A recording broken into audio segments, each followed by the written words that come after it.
shit. We're gonna make a little sick child happy at home that sent in a letter. And what are we gonna watch today? We're gonna make a sick child feel just a little bit better.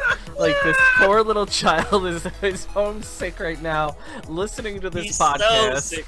We didn't even know what is wrong with him. He's just not. It's not a good day. He's sipping on chicken broth, and he's gonna watch Nick Diaz versus Takanori Gomi at Pride 33. We're gonna have the link in the comments, or maybe the link even in the bio. We'll also have a link to some sort of GoFundMe for this child who has to drink soup through a straw. And, people online are, it's a sick kid. They're giving him shit because he's using a straw. Oh my God. Jesus. Just a kid. He wants to watch Nick Diaz. You know what? There are nuances.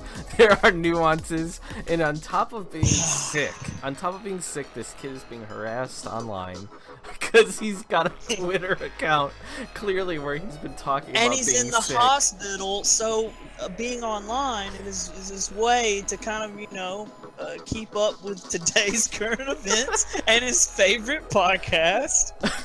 Bike, chill.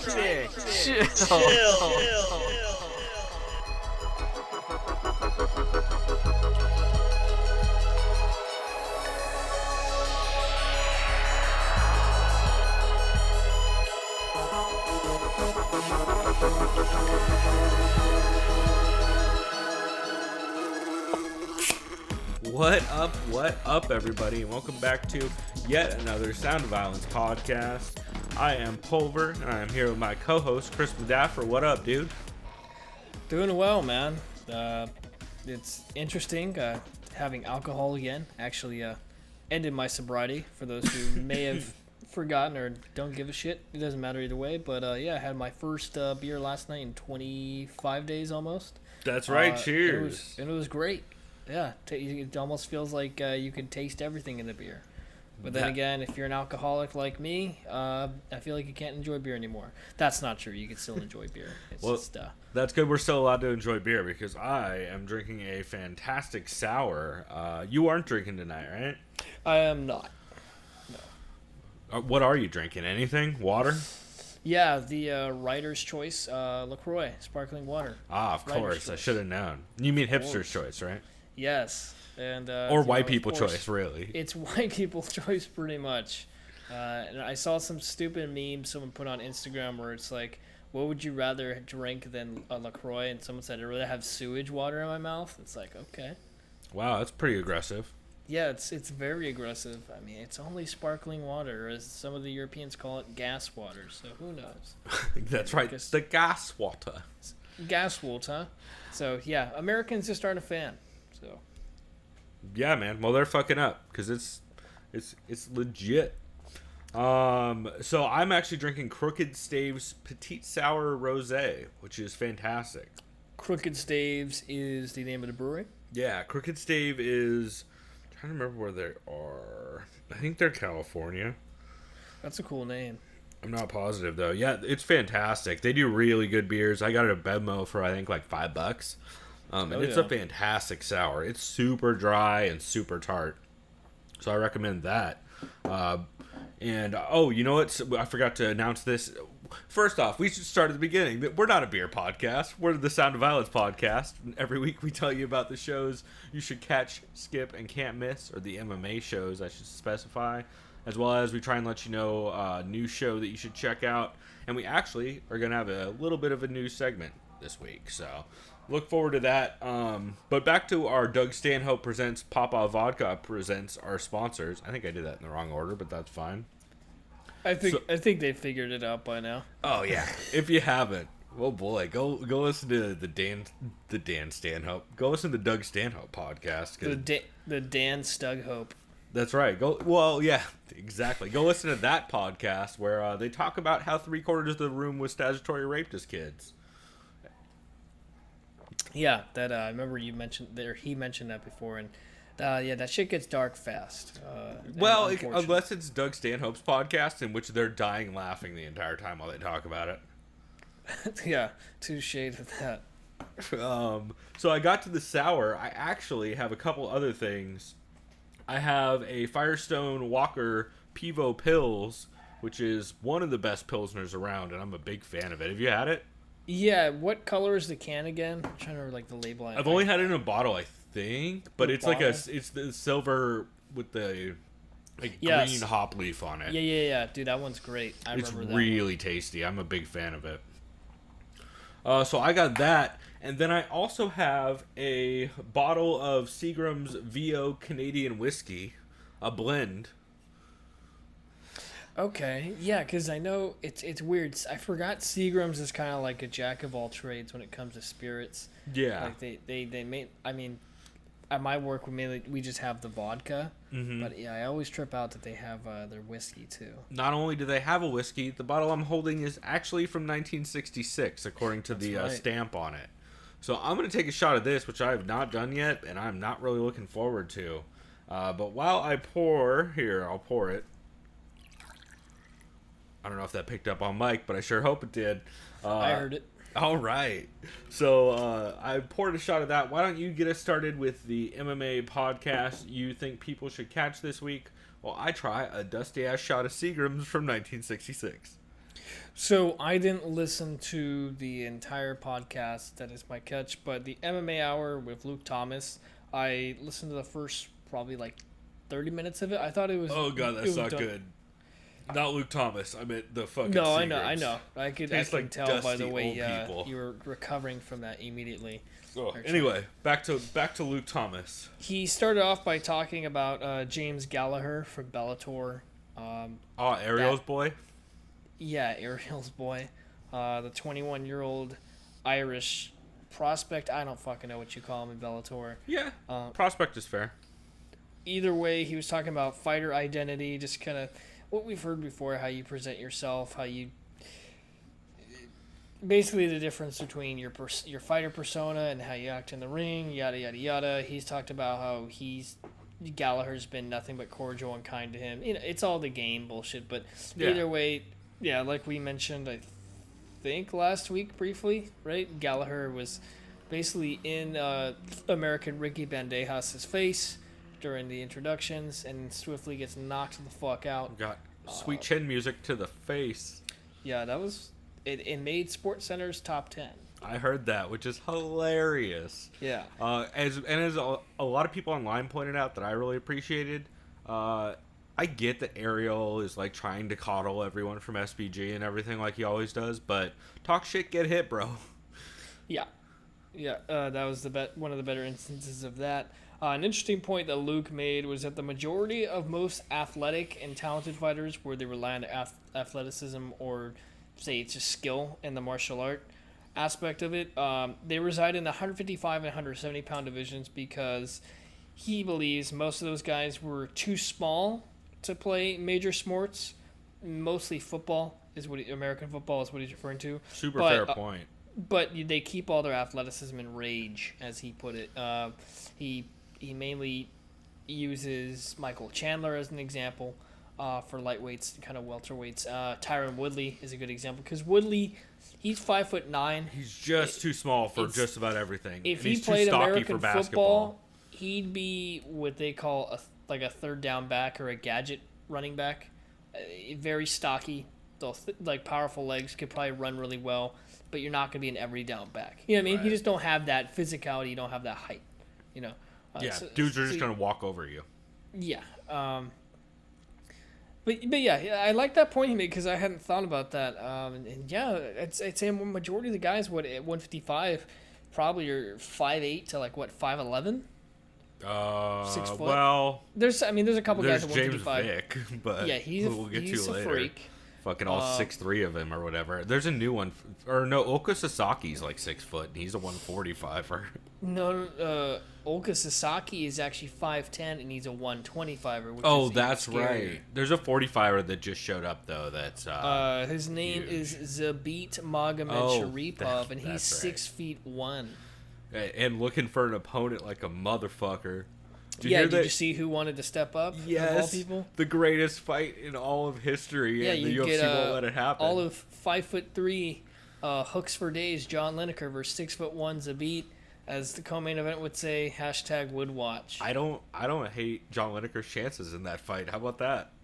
Yeah. He's got mad body hooks, and he will just come forward on dudes. Yeah, it'd be interesting to see just the reach parity is what I'm gonna say. Besides the height alone, just how far away Zabit could jab Lineker if he could do that. Because like you said, Lineker would probably charge forward like a little bull. Yeah. Then pretty much he went into BK versus Habib talk, which, let's be real, most of these podcasts we're going to be covering for the next 8 weeks. Yep. Are going to be all about 229's main event, whatever you want to call it, the biggest fight in UFC history. However, when you spin it, I don't give a shit. Obviously, me and you, or you and I, will get to that when we get to that. When we get to it, yeah. When I'm convinced they will both be there. Although Tony Ferguson has really hurt everyone's case for that. Yeah, because him and Pettis are now are on standby. Well, I meant more the fact that Tony and Habib have scared me away from being excited about any 155 title fight anytime soon. Yeah. So there was that, and then the part of the interview I liked was Luke's interview with Kayla Harrison, who is currently in Bellator, and I think she's fighting at 145. She talked about how she fights at 155 too, so I was kind of confused. Yeah. She's pretty big. She's huge. But yeah, I liked her. She seems really enthusiastic, candid about everything. She said she admitted one thing she admitted is that she kind of looks at forums too much and kind of is a little insecure. Said she kind of cares too much about what other people are saying. Yeah, that's not going to work out well for her. Yeah, he's just like, no, you can't do that at all. You really can't give a fuck about what other people think. And yeah, very true. If you're just a pro athlete in general, the last thing you do is give a shit about what fans or viewers think. Well, yeah, after you get to a certain amount of people, you can't. Like, yeah, you should get someone to look at it and pass along the helpful stuff. Like Brendan Schaub actually does that very well, having his brother look at everything and then screening it before he sees it. Although maybe that's an argument to not do it that way. Now that I think about it, that's funny. I mean, because Brendan. Well, yeah. So how about you? Well, that actually segues beautifully into the podcast I recommend people catch this week, which is The Writer and the Fighter, episode 15. This is the show hosted by David Golden and Jake Smith. Jake Smith, of course, the Bellator fighter. David Golden is a journalist up in Oregon for Oregon Sports News, or one of those like local sites. Really fun show. I really like those dudes. And they had Ryan Walker on as a guest, who's also from Jake's Gym and a fighter, I believe, in Bellator, or he at least was. Okay. Yeah, that name kind of rings a bell. Yeah, he's been in some. Definitely had a couple Bellator fights, and I forget where else. But he's a dude you would probably recognize if you saw him. And it's just an interesting episode because Jake talks a lot about being in Rick Story's corner in the PFL. Okay. Because they train together, so they talk a lot about Rick's weight cut and about how Habib and his team were in the sauna because his cousin was fighting on that card. Oh yeah, that's right. Was it Umar? Yeah, something like that. Yeah. I can never remember because I'm gonna go ahead and say it was Nurmagomedov, and we'll go with that. Yeah, one of them. Yeah, one of the many in Bellator at the moment. I believe there's a Magomed Nurmagomedov or Magomed Magomedov in Bellator right now, if I remember right, or not Bellator, PFL, or one of them. Anyway. Hilarious. But they talked about how they were in the sauna with them, and Habib's team kept coming in and opening and closing the door. And there was almost an incident because at one point Rick Story was getting so pissed because Habib just walks in, opens the door, looks around, and closes the door. And it was like the sauna went down from like 170 degrees or 160 degrees all the way down to 100 degrees basically. Oh my god. They're like, dude, you're fucking cannot keep opening the door. So I guess Rick Story started getting pretty pissed about that. And then, ironically, to segue off of what you were talking about, Jake says he also met Kayla Harrison at the PFL. Oh, cool. Yeah, not according to him. So, yeah, there's a lot of talk about how Kayla Harrison is way too into herself. They were warming up in the area where the dryer and washer was. Like, Jake's team was, whereas Kayla had her own room to herself to warm up in. Yeah. I mean, not surprising. Yep. And they also talked about how they doubt she's going to make 145, considering she's bigger than Jake Smith, and Jake Smith previously fought at 170. I forgot, how tall is she? I don't know, but she's jacked.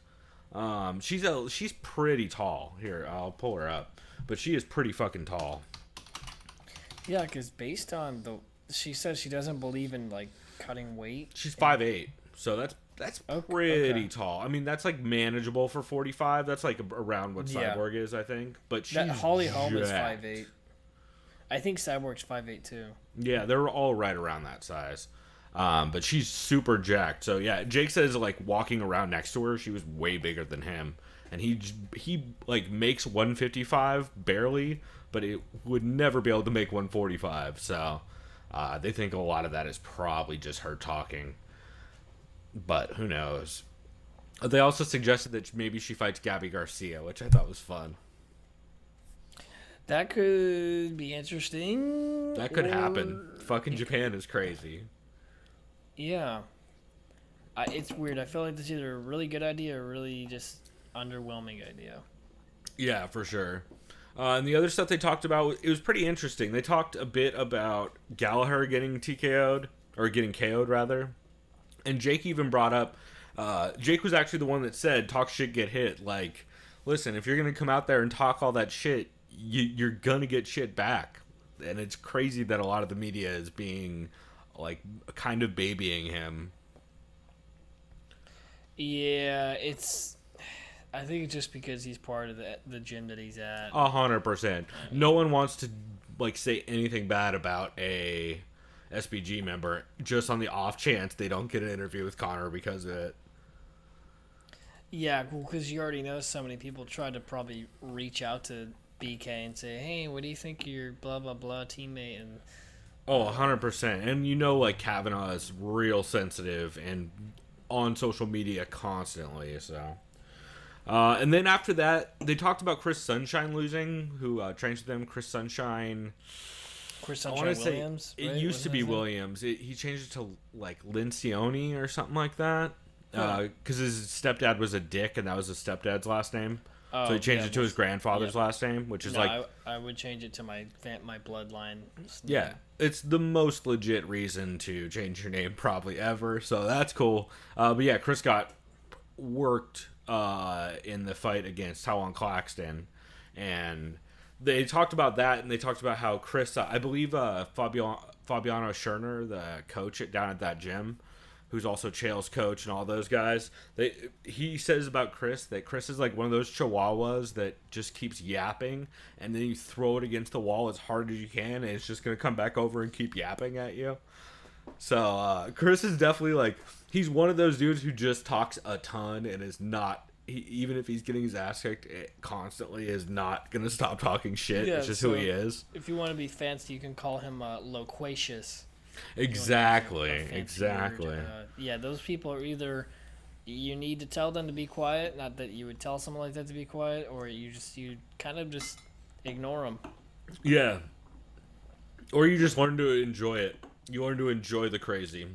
Because I actually really like Chris. I think he's funny, but yeah, it was a really interesting, honest conversation they had about, like, Chris just opened a gym, and he's probably splitting his time too much.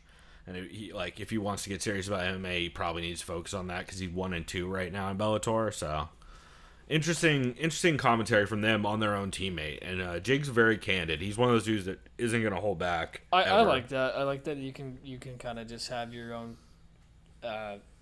criticism thrown in there. I don't know if you want to call it criticism, but just being critical. Just, like you said, honest. Yeah, that's how Jake is. He will actually come up later. He's the same way on Twitter. He's just a very, very honest dude and very funny as well. Speaking of how he's funny, he keeps calling everywhere except for North America third world countries. I believe he said America's a first world country, Canada's a second world country, and Ireland and Scotland are like third world countries. Okay. He also called Spain a third world country last week, I believe. Yeah, totally.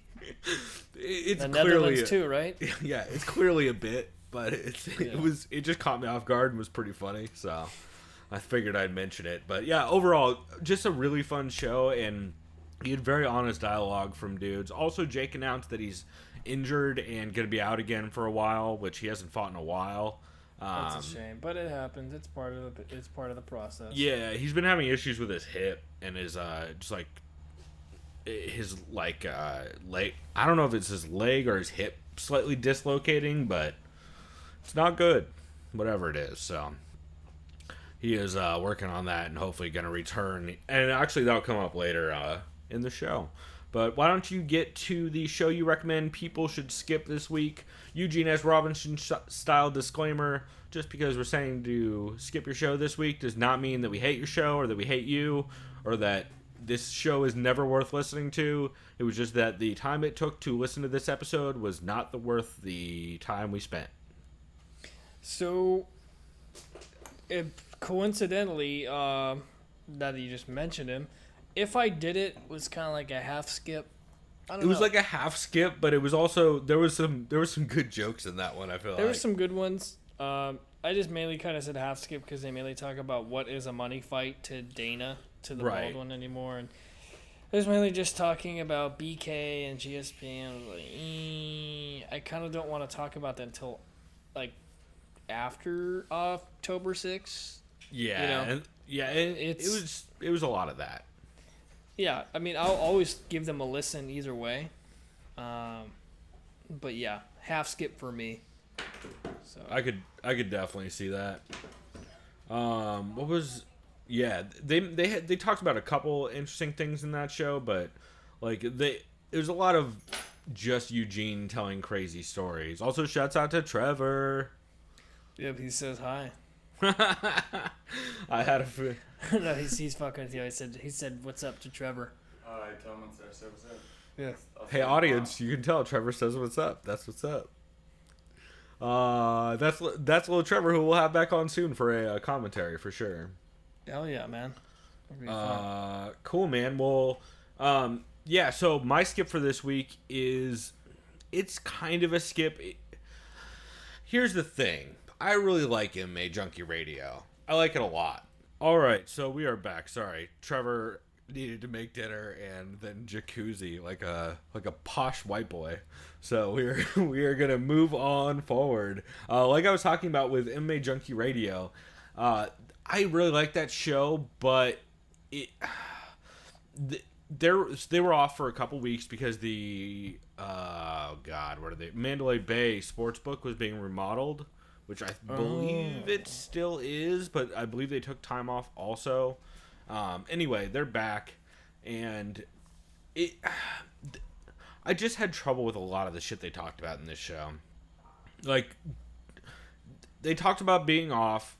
Gorgeous George comes back. He complains about having talked to casuals and about how casuals don't really know what they're talking about. And, like, a lot of people come up to him, they're like, oh, I like MMA, when he says that he does an MMA radio show. And then after he starts talking to him, he's like, oh, God, they're just going to talk about Conor this whole time. Or like, you know, very basic stuff, like don't know who majority of the roster is for any big organization, that kind of stuff. And I was going to say, since we've said it, I'll just stop saying BK for now, because it's kind of like making me an effort to say that. And I'll just say Conor just because its fight's coming up. That's theoretically, he's booked for a fight. If this shit does not happen, so he's for going now, I'm just back gonna to call BK. him Conor. Obviously, it's just easier. So. Well, plus I keep fucking it up anyway. Yeah, so. it's all good. Yeah, well, he's just Conor, and that's about it. Unless we're talking about like Conor Rebush or whatever. But then again, context, as you would know. Yeah, and we'll last name that dude a lot of times anyway. Yeah. And you can tell by the extra N when we say it. Yeah, Conor. Connor. And Phil. We're talking about Connor, not Connor. Connor from Ohio, not Connor from the Netherlands. I don't know why I went with Netherlands. I was gonna say Connor of the Clover, and then I backed off of it, but then I went with Netherlands instead of I was gonna say I didn't know McGregor's a kickboxer now and trains with fucking Boss Bruton or Henry Hoof. Well, he sure isn't a wrestler. Heyo. Yeah, sure is not.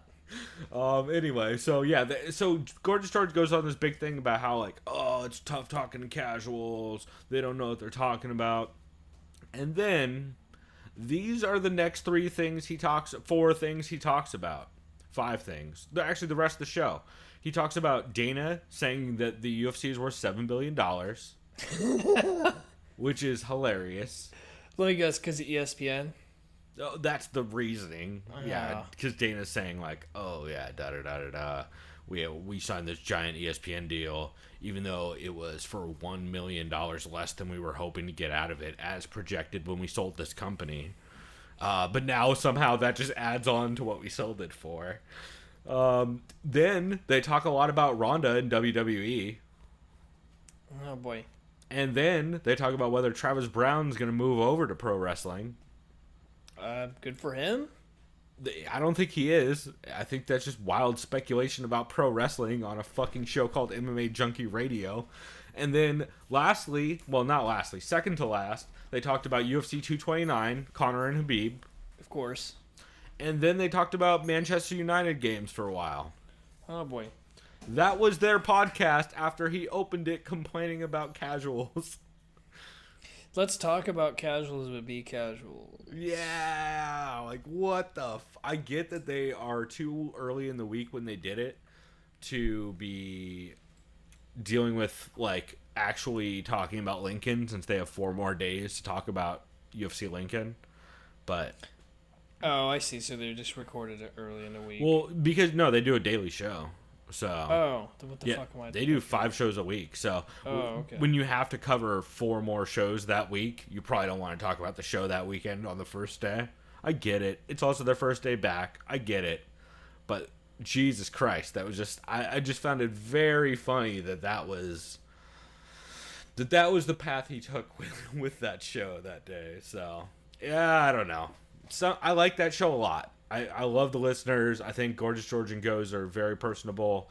I'd love to get a beer with them when I'm in Vegas sometime, but sometimes that show gets a little casual. Yeah, I mean, we've kind of veered off sometimes, but I know what your point is. We have, but I feel like we veer off. We catch ourselves. Well, not really. No, not so much. We talk about random shit, but we don't talk about pro wrestling and. Oh, well, yeah, and I know what you mean, casual in that sense. Yeah, we're never gonna do that. Yeah, no. You'll hear me occasionally nerd out like on fucking the NFL or some dumb or mostly baseball stats. When we're talking about fighter stats and fight metrics, because obviously baseball is one of those sports where stats they either mean a lot or that you don't give a fuck about them. You know what I mean? Yeah, so, exactly. But yeah, overall, I mean, that show was fine. They did way better shows later in the week, but I don't know. That one just didn't do much for me. Why don't you move us on to the show you recommend people can't miss this week? So I'll be honest, I can't remember the last time it's been a while since this. It's been a while. It's been a while since shitty new metal. But yeah, the last time. Nickelback. Yeah, shouts out to not shouts out to anyone still listening to that music. Actually, Chad Mendez, I just realized that was his. You remember when at 189? Oh yeah. Yeah, he had the guy Aaron country Lewis. Nickelback. Yeah, it was Aaron Lewis from Stained. Yep, that was him. Oh, Stained, right? Jesus Christ. Right. Okay. Anyways. Stained. Oh. Did you see? Hold on. Did you see fucking Stem, the Face the Pain band, sent Sean Sheehan, the guy who does Severe MMA? They sent him like a care package of a bunch of merch and stuff, and he was fucking dying laughing and loving it. That's pretty great, actually. It was pretty funny. Anyway, go ahead. So this podcast, I haven't had a can't miss it, God knows how long. Unfiltered was fantastic, and I know you're gonna say which episode. Really, because I totally skipped it. It's the episode with Jace Perillo in studio. That guy is very. That was fun on my list. I just didn't get to it. very fun guest, very fun to listen to talk. The guy's had a great journey as far as boxing. Him talking about just growing up being bullied, anything like that, what inspired him to get into martial arts.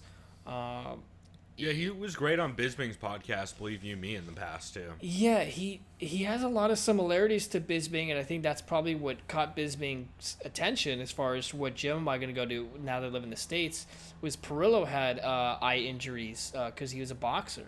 He used to train at Wildcard when he was living in L.A., like in Orange County.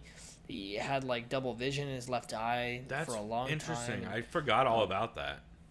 He used to train... God damn it, I didn't write down the guy's name. Tony Jeffries? No, it was this old school guy who used to be in the UFC. I know him and Tony Jeffries are friends. Oh, Perillo trained a ton of dudes. Yeah, but it was this guy he grew up with in high school, and he was like, it was his friend who looked out for him in high school, and he was only 5'6", this guy, but he would whoop everyone's ass, and he was a great wrestler and jiu-jitsu guy. Fucking can't remember his name. Matt Serra knew who he was. But yeah, it was a lot of fun. He was in studio because he was in New York City. They're representing Ruka. People don't know who Ruka is. They call themselves like a life brand. They have a clothing line. They represent surfing, skateboarding, mixed martial arts, you name it. Ruka's just been around forever. Yeah, if you don't know, I know it from skating originally. Basically, if you've watched BJ Penn fight, he always has Ruka before the whole shitty Reebok deal, or Vitor Belfort was sponsored by Ruka. So Vitor. Yeah, or I should say TRT Tour when he got front. That was actually when he was like big rocking Ruka. Yeah, when he got front kicked, I think by Anderson was when he was representing Ruka. As opposed to the other time he got front kicked, where he was repping Reebok. That's right. Yep. God, I just remember that fucking Leota. That was crazy. Same exact kick. Yeah, so Jason Perillo mostly is known for now. He is the head coach at Ruka Gym in Costa Mesa, California, in Orange County. He trains Michael Bisping. I know Michael Bisping's retired, but Bisping still trains. He's the head coach of Chris Cyborg, TJ Dillashaw, kind of, as far as boxing. He's basically TJ's boxing coach, which, holy shit, it showed. And TJ's boxing has gotten very sharp. Dude, he trains a lot of people. I think he's trained Kelvin Gastelum. Yep, a lot. Pretty much most of the people in LA. Yeah, he was BJ's head coach. I know there's a bunch more fighters that I would have to go back and do tape study, and you would probably notice Perillo. I remember there's fighters like, holy fuck, I didn't know Perillo was with this guy. You know, that kind of thing. Mm-hmm. But yeah, it was fun listening to him. He was in studio the whole time, and James Vick was the call-in guest. How bad did he sound? As far as what? Voice-wise, like voice quality. Was he like mid-weight? Was he starting the weight cut yet? Oh, he sounded fine actually. Okay, because crazy. I'm gonna play a clip for you later of what he sounded like when John Morgan interviewed him a day or two ago, and oh boy, it'll come up in a bit, but oh boy. Probably, yeah. I can only imagine how probably just drained he sounds. So they asked James, you know, what do you think? What was your favorite fight as of late? And he thought Paul Felder would have won against Mike Perry if he didn't break his arm. That's not a bad argument. I saw that fight live, and he broke his arm early. Oh, that's right. You were in the building for that. Yeah, that was probably one of my favorite fights of the whole card. That was great. I'd love to see Felder at 170. I know he's kind of like a regular size welterweight. Yeah, he's a perfect 65er. Yeah, which is why the division needs to happen. James Vick favors Conor over Khabib only because of his countering ability. No way, James Vick favors a striker over a wrestler? Well, yeah, obviously there's that too. So basically most of the guys talked about Matt favors, you know, Khabib because he's a grappling guy, but they all recognize that it's probably as 50-50 as it gets, and we'll give our analysis too, because like we mentioned earlier, we're not going to talk about 229 until it's like a couple weeks out. Oh, God, no. Yeah, we are way too far out to talk about that fight that may or may not happen. Yeah. So that was my can't miss, mostly because of Perillo, and he had a really fun interview. Really interesting guy. I could see why a lot of fighters respect him as a head coach and just as a name in mixed martial arts in general. Nice, man. Yeah, he's always fun to listen to. I'm a big fan of his Yeah, when he's to me, doing he kind of interviews. seems like almost like the Freddie Roach of like MMA. He definitely has that kind of vibe for sure. Yeah. Cool, man. Well, so my can't miss. I actually have two, although one I'm not going to talk a lot about because we've talked about it in the last 2 weeks, I think, or the commentary show. I think I shouted it out, and I know I shouted it out on the recap show. But or actually, no, you know what? It was the recap show, and then episode 85, I shouted it out. It's Punch Kick Chill, Diaz versus Gomi, where they asked for suggestions of fights. I told them, hey, you guys should do Diaz versus Gomi, and then included a gif of a little kid doing like crazy nunchuck moves while a Bruce Lee movie plays, and in the background, and he imitates it moment for moment. And then they tweeted me back being like, you're going to be so excited.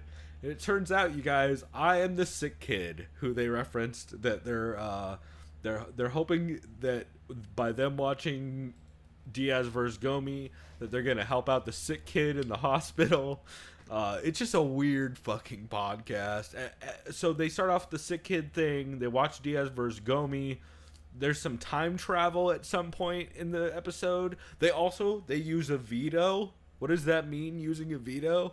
Yeah, that was kind of confusing. They always have a bit where they say we each get a veto every episode, but no one's ever used a veto before.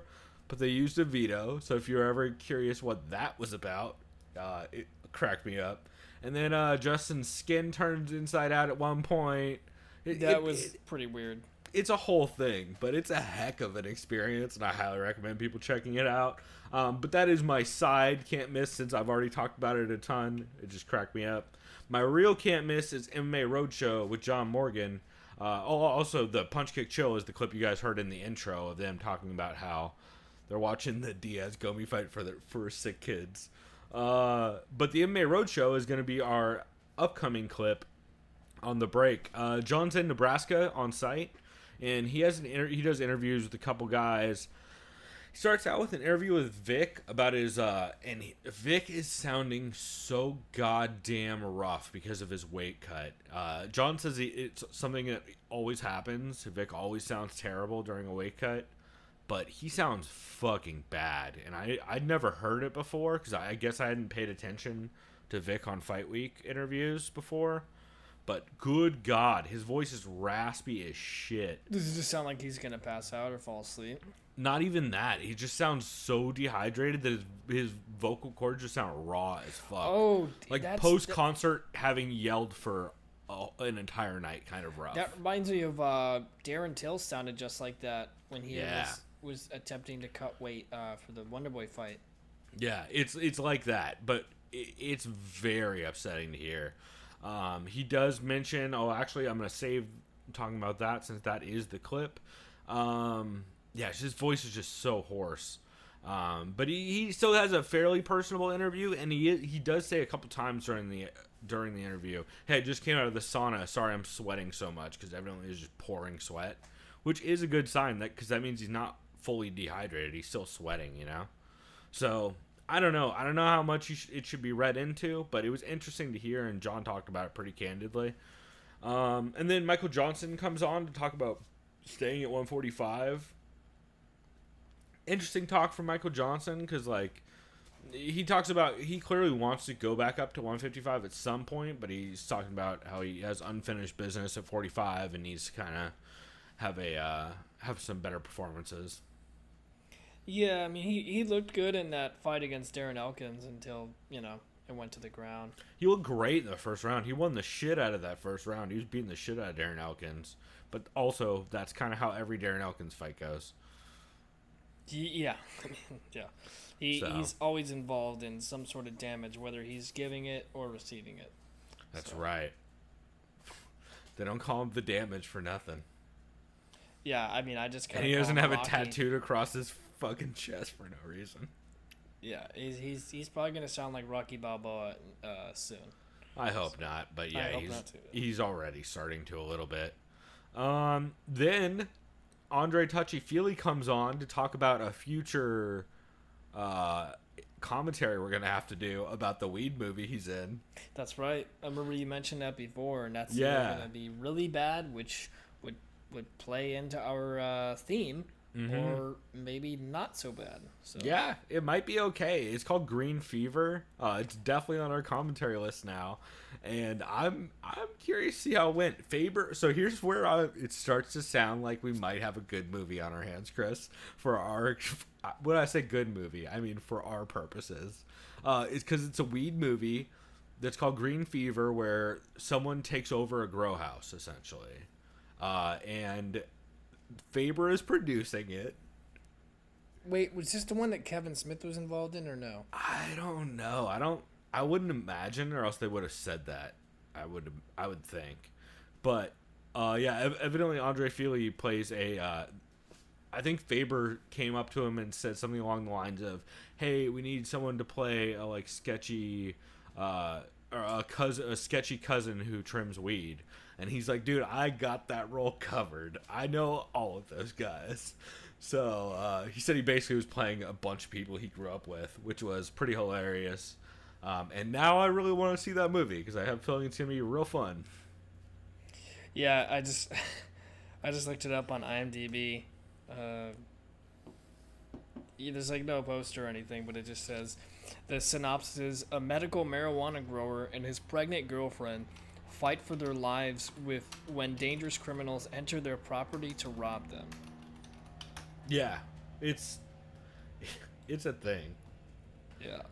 I'm trying to figure out. I think Fernanda Proches. I want to make sure it was her.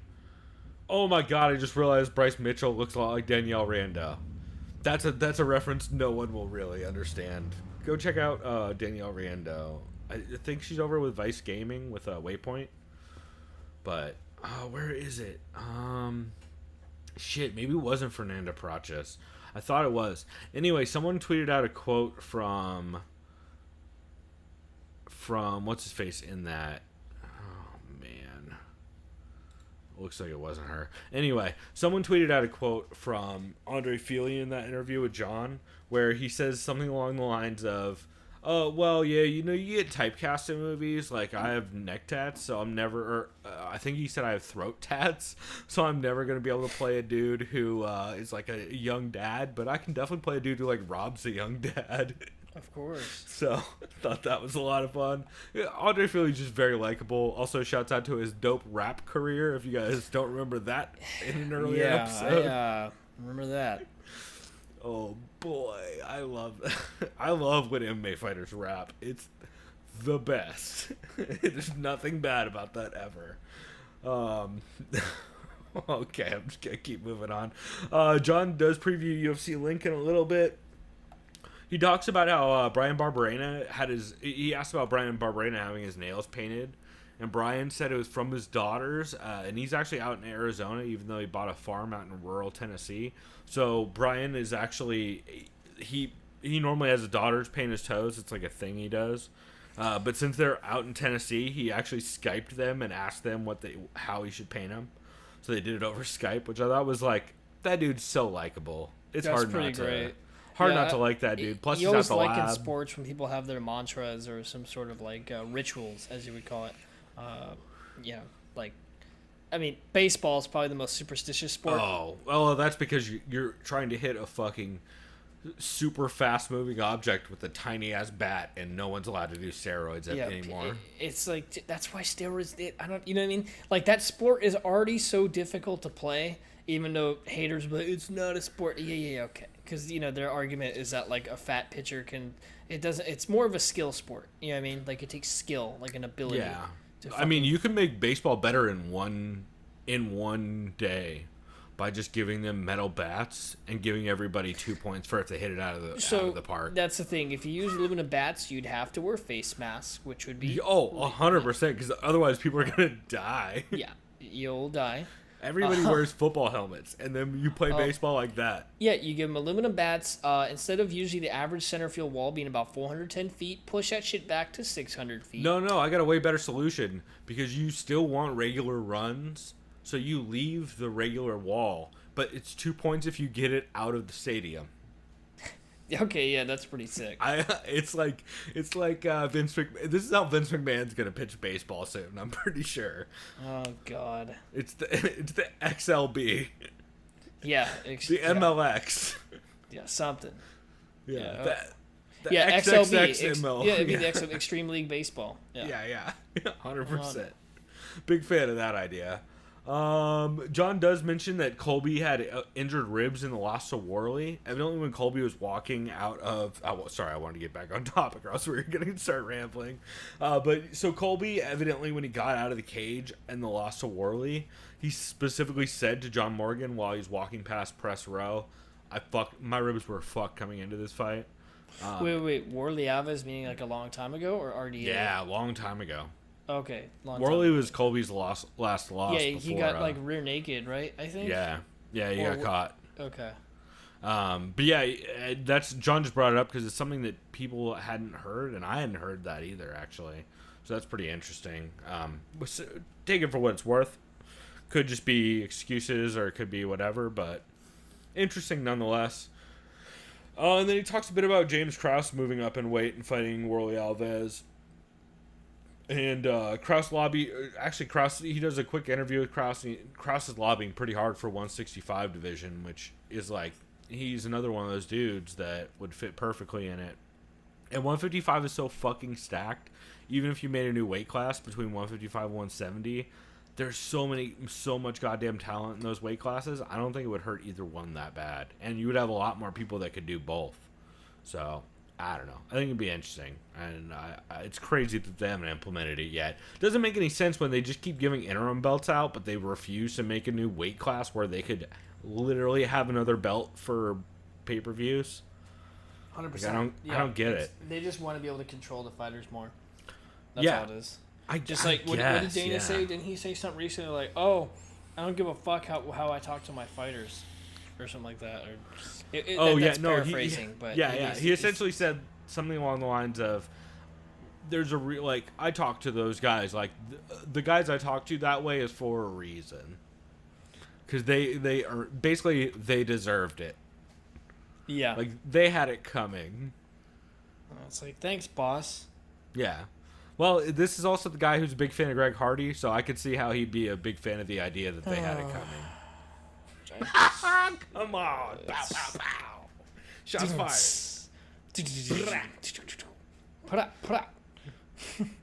Yeah.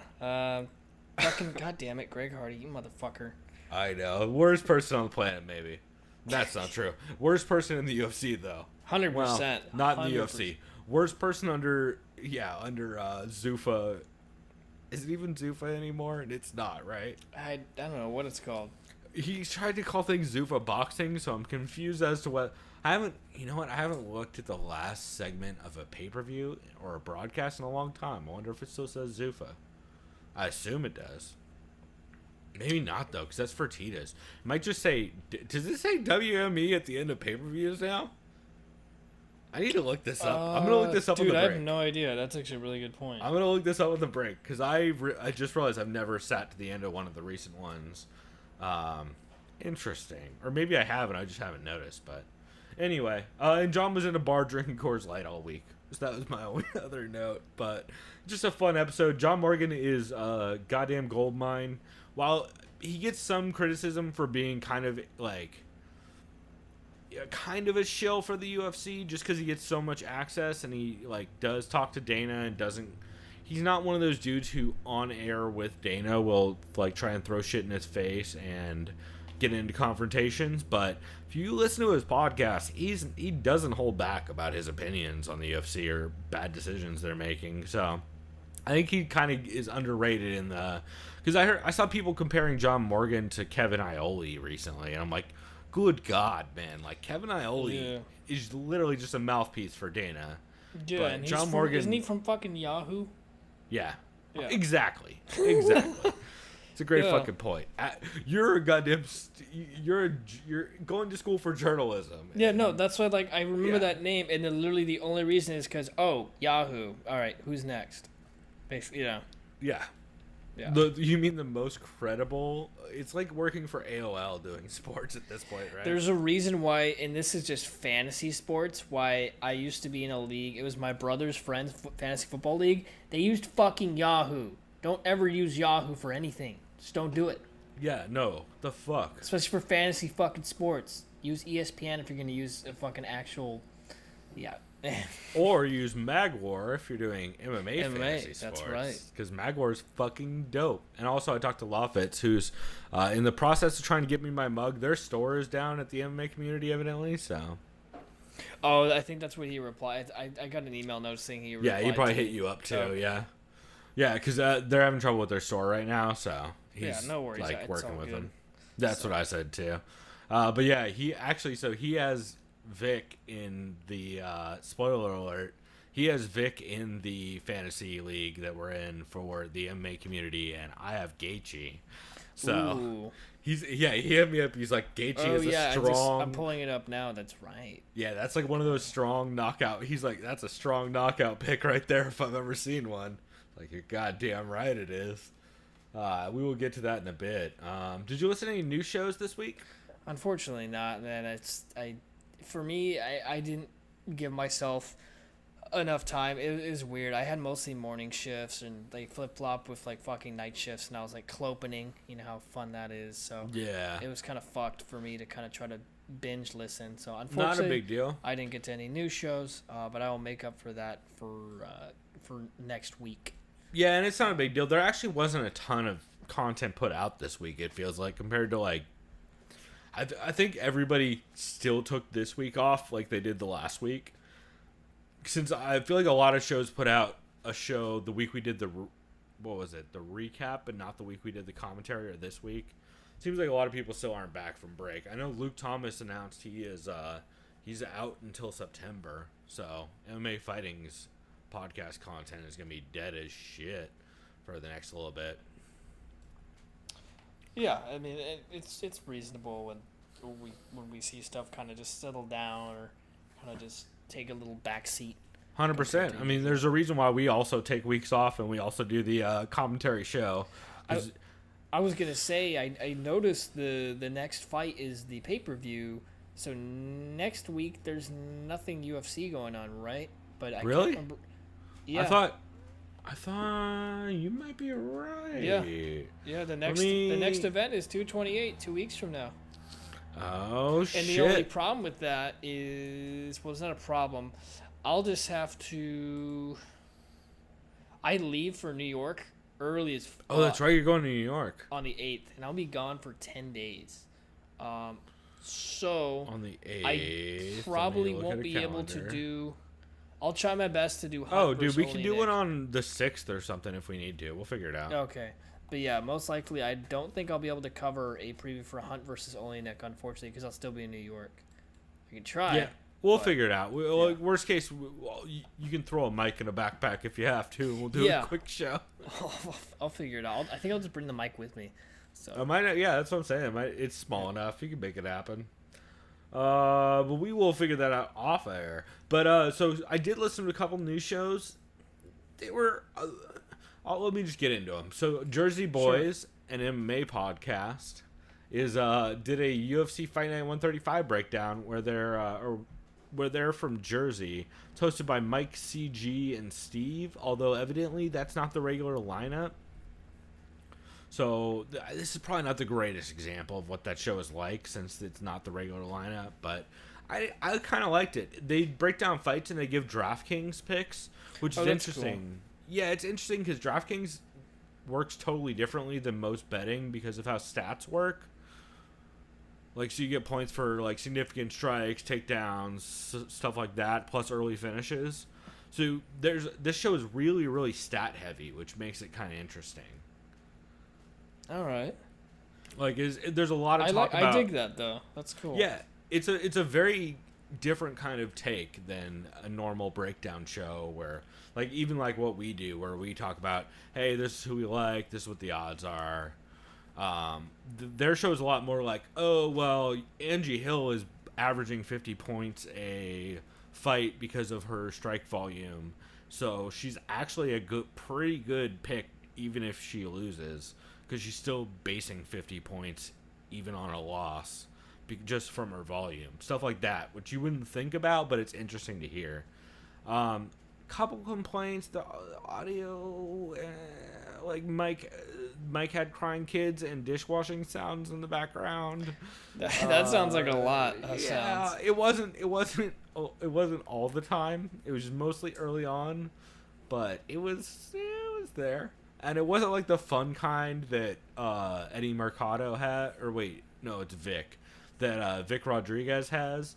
Like, Vick Rodriguez has funny kid noises where he's like, shut the fuck up, toddler, or shit like that. That's pretty good. But, yeah, I don't know.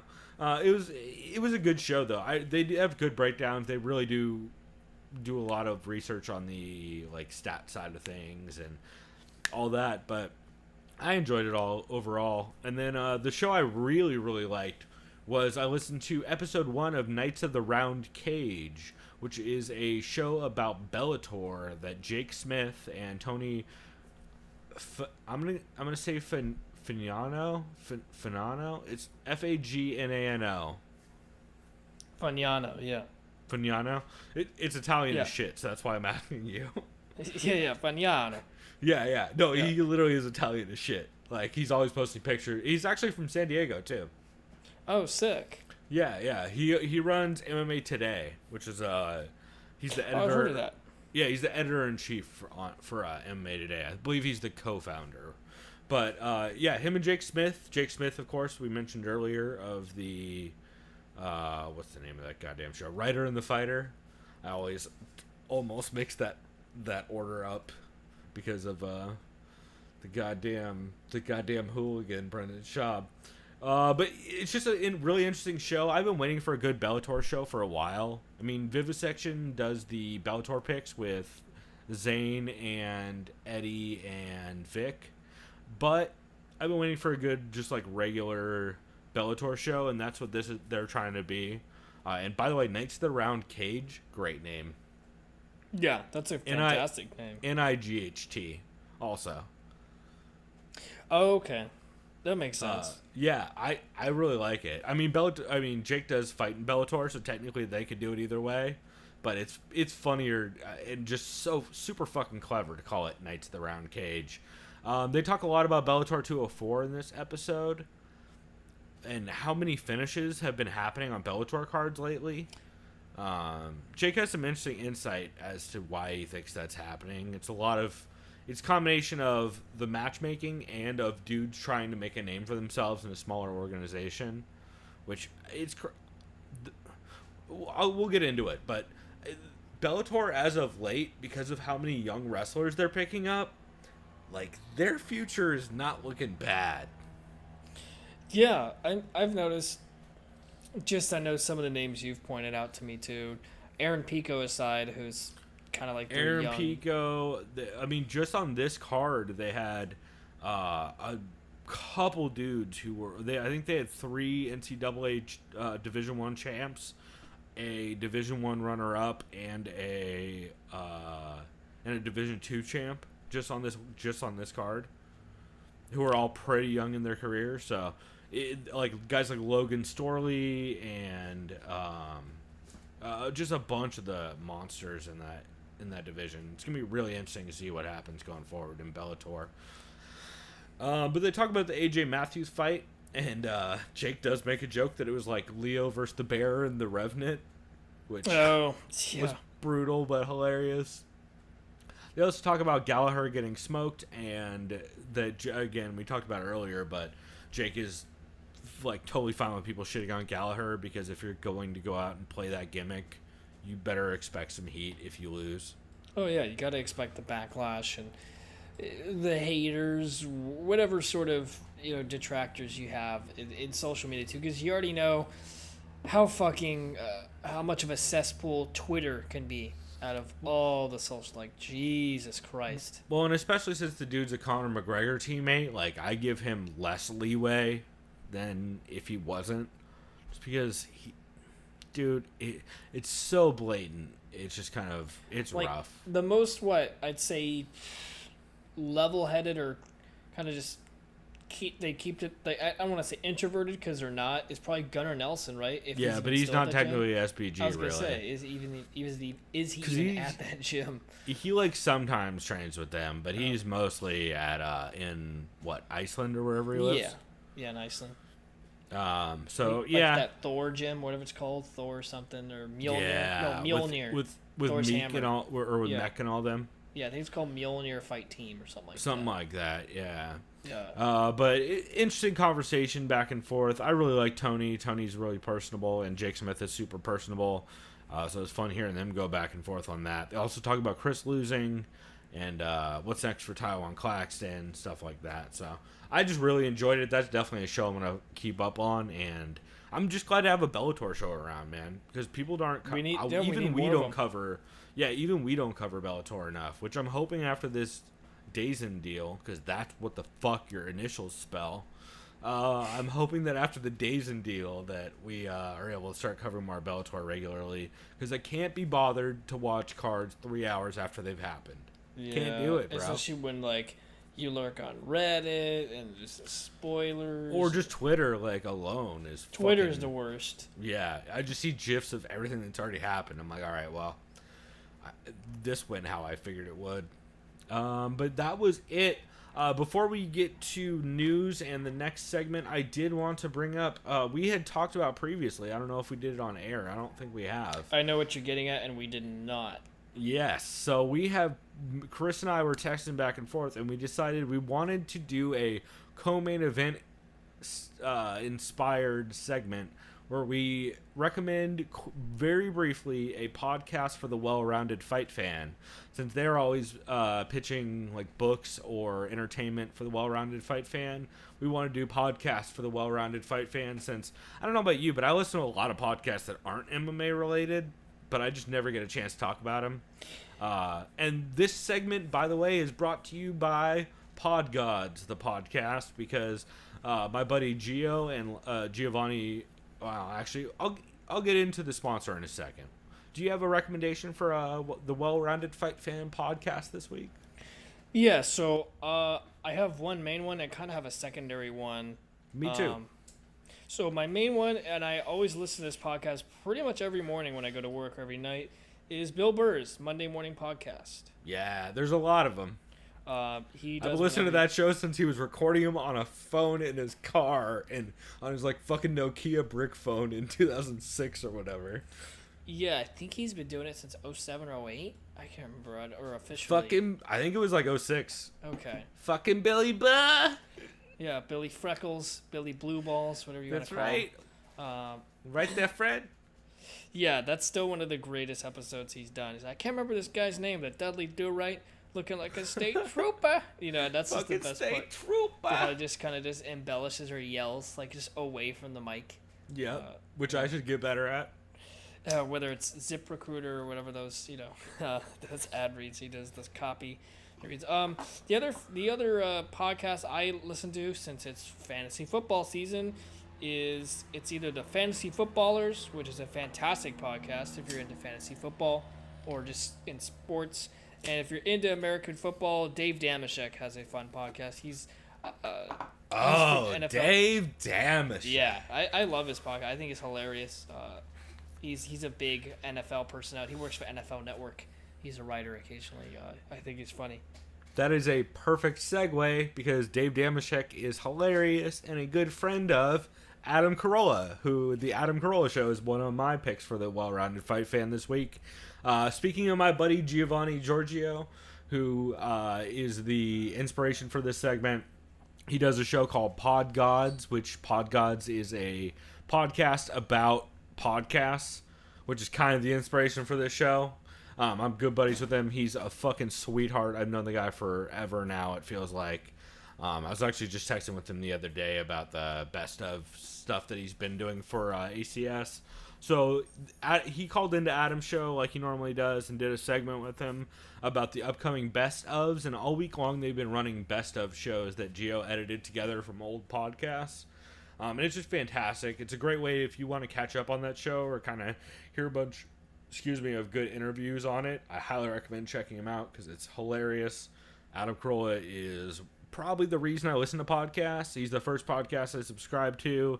He, on his network at one point in time, not so much lately, but at one point in time had all of my favorite podcasts, including Dave Dameshek and Dave's of Thunder. With Logan and Katie, the interns who were cool as shit that I knew. They also had the Film Vault. They had... I think Katie is still on... Katie Levine? No, definitely not. Okay, maybe it's just a coincidence. On Dave Dameshek's show? She might be on Dameshek's show. No, I'm pretty sure she is, because he always mentions Katie. Yeah, that's 100% her then. She's fantastic. Yeah. She also was an intern at UCB. She's a very, very nice chick. I've talked to her a ton over the years, although not in a long time. Yeah, because since I'm buddies with Gio, I actually have been up to Corolla Studio a couple times and met all those guys. Actually saw Aubrey Marcus of On It when I was up there one time. He was dropping off a bunch of products before they started being a sponsor. So, I was drinking Mangria up there. But anyway, that show's great. I do have another well-rounded fight fan pick, and that's just because we have referenced him forever, and we need to give a plug to Doug Stanhope's podcast, because it's just so goddamn good. We mentioned how they talked about how 3/4 of the podcast has been statutory raped when they were teenagers, and they mostly enjoyed it. I believe this episode recently, 192, I think it was Doug Stanhope, Chad Shank, Greg Chaley, and Matt Becker. And Matt Becker talks about trading art for sex in the 6th grade at one point. They're going to start doing an eBay yard sale each week, or on each episode rather. They're going to basically go on eBay and sell off some random shit in Doug's house that he doesn't have room for, which ends up being some real cool stuff if you guys have at all followed that. And I believe they talked about that one lady director who got in trouble for banging or paying people off to bang. Yeah. Well, Asia Argento. Oh, so she was one of the biggest... She Me Too'd somebody and then got Me Too'd, if I remember Harvey right. Weinstein had raped her in 2013, I think it was. Or no, maybe one of many. It was some time ago, but she was raped by Weinstein, but it just came out a couple days ago that she herself had raped a 17-year-old young male actor, I think maybe it was back back in 2013 she had done that, and she paid the guy like $380,000 to just to hush hush. And well, she's also a giant cunt because she tried to throw Bourdain under the bus at one point. It's like, she was bitch, Anthony don't Bourdain's invoke a girlfriend. but you can't invoke a dead dude's name in this type of shit. That's so fucked up to do. Even if it was his idea, it's a terrible, terrible way to go about things. And I think that's how all the talk of statutory rape came up on the show. But it's just a great episode, or a great show. If you're at all easily offended or minorly offended, well, you're not listening to this show if you are. But it's aggressive. Let me be very clear. If you're not cool with a lot of talk about drugs and drinking and like just horrible jokes that no one actually means, then maybe shy away. Maybe not the thing for you, but I think it's fantastic. And I think that's about all I had. Is there any other shows you want to shout out briefly? Yeah, briefly, Chael Sonnen's You're Welcome. I'm so far behind on that show. He was basically... he kind of likes to go into his hypotheticals and theories. One of us that kind of made me chuckle was, where would the sport be if fighters never got injured? How about all of those amazing cards that could have happened in the past? So that was kind of funny, him just brainstorming and every single fight that came to mind, which was funny. Another thing that he talked about is a lot of fighters he think pull out sooner than it seems reasonable because they take fights possibly knowing that they may or may not be able to fight that. I think he was alluding. He wasn't trying to throw Yair Rodriguez under the bus, but he thinks there are some fighters who will take fights knowing that there may be a possibility they can't fight anyways. I don't know if they want to make themselves in a better light. Could be alluding to Jake Smith, the dude from his camp, who took a fight against I forget who, but then he took a fight against Goichi Yamauchi, but then Jake ended up having an injury and had to pull out.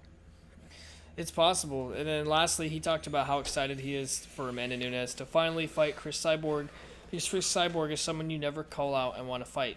So, he thinks that's going to be great. And I'm stoked for that fight, too. I think that's going to be in December on the 232 card, I believe.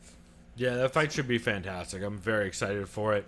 One thing I did hear is someone asked Dean Thomas a question about Amanda and Cyborg, and Dean Thomas responded with, "She fired me."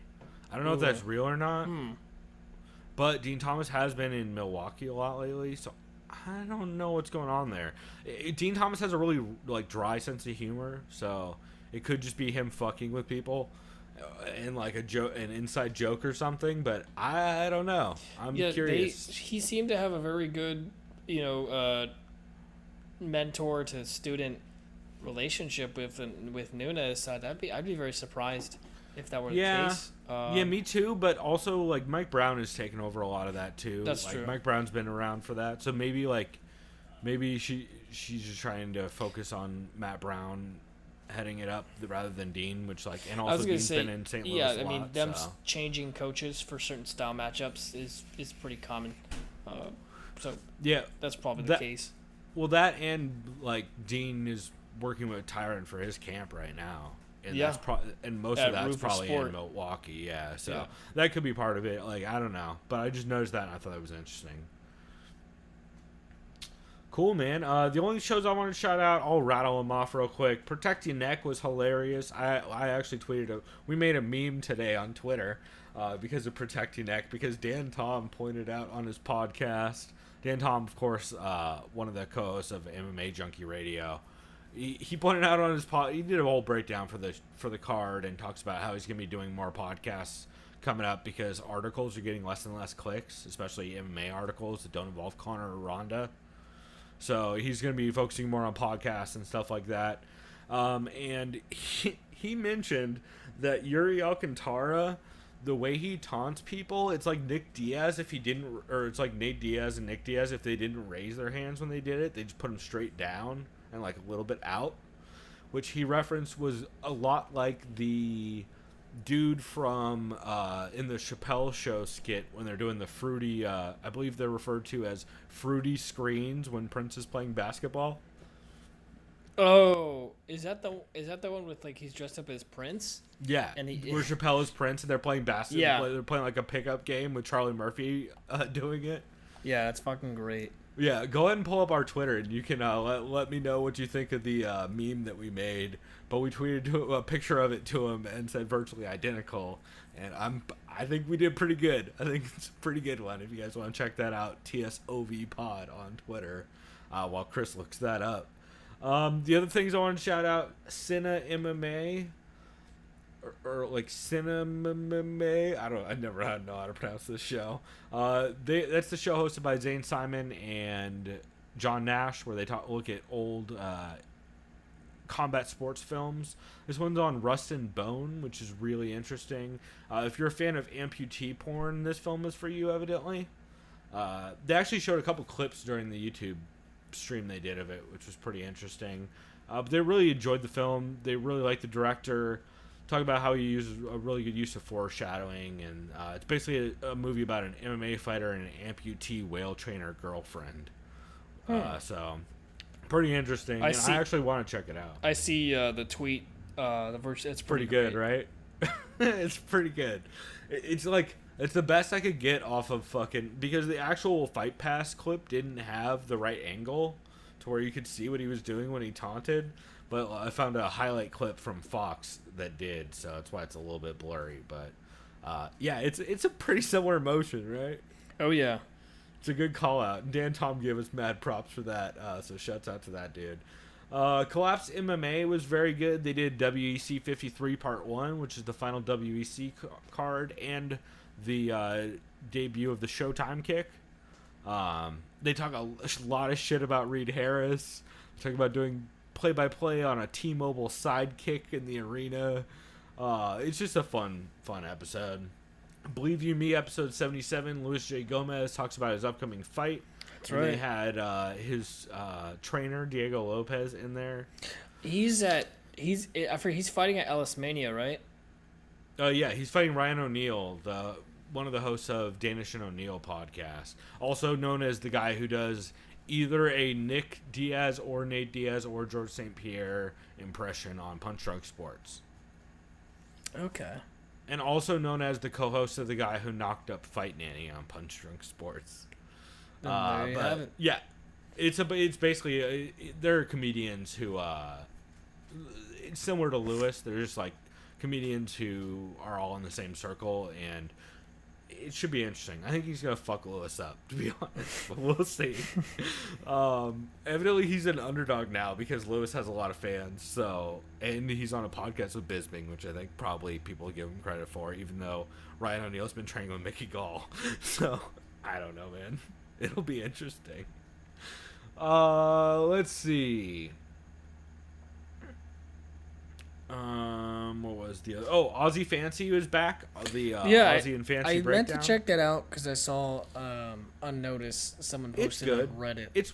It's what it always is, but it's good.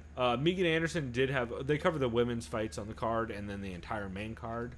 And Megan Anderson did have a fucking hilarious line where she said, I believe it was, who is it about? I think it was Kalindra Faria and whoever she's fighting. I can't remember off the top of my head. Who the fuck is Kalindra fighting? I already have JoJo. She said the line, both of them, I feel like the takedown defense is still developing. I know a little bit about that. Yeah. Which I thought was very self-aware and funny. Half Cast Podcast, episode 9. Andre Fafita and Josh Dugan guested, who are Aussie Rules football players that Ty and Tyson know. They're rocking lav mics again in studio, and the audio is kind of rough. But they talk about who they'd fight. Ty said he's actually gotten some decent offers in boxing. Ty talks about his love for KFC. He also says the line, I'd get the Colonel tatted on me. That wouldn't surprise me at this point. Yeah, no, 100%. They joke about how fat Ty is. They talk a lot about injuries and fishing. And then Ty says the line, I'm a Pisces. When I'm out there, I'm talking with a fish. Of course. He's fucking hilarious. They all yell over each other the entire time. And they all have crazy strong Australian accents. And they just get more and more Australian as it goes on. But it's real good. Submission Radio 168 was good. Ally Quinta called in. Jack Swagger called in. Oh, God. Jack Swagger said his wife being a Pilates coach is going to give him a big edge in Bellator. Jack Swagger, the pro wrestler. I know. That's why I just made a groaning sound. Like, God damn it. He is a D1 wrestler. But, yeah, no, that's fucking great. Like, that's legit skill set. But yeah, but your wife being a Pilates coach is not a legit skill set. Israel Adesanya Skyped in and John Morgan called in. Heavy Hands was good. They basically broke down Vick and Gaethje.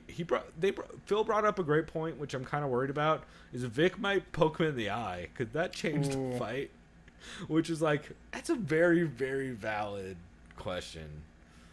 They also talked about how Johnson has a very weird cross, which I completely agree with.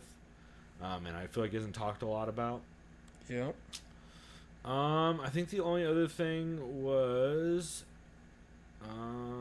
Full Reptile Radio, which is Dan Henderson's podcast. He had on guest Owen Oxley, and they talked about the Lincoln card a little bit, turned into some Connor suckling, more of the Lincoln card talk, and then they said they're going to start a segment where they play an old video game, and the first two pitched were Tony Hawk Pro Skater and GoldenEye. That's two great picks. I'm into that. Yeah, and Dan Hardy said, I've never played, because the Owen Oxley, the guy who was on there with him, he's like, oh, yeah, it reminds me of Tony Hawk Pro Skater, where you're just doing these long combos. And Dan Hardy mentioned that he never played that, so he said, maybe I'll have you coach me on how to play Tony Hawk Pro Skater for a video, which would be fucking great. So, hope they do that. And yeah, they talk about how GoldenEye is trash, and if you play as Oddjob, you're a garbage person. Oh yeah, you're a dick, especially in slappers only. Good luck. Oh, 100%. And also, that game sucks nowadays. Oh, I tried playing it. It's unplayable. You can't see anything. You can't even really aim. It's like auto aim. No. People never realize it's literally auto aim.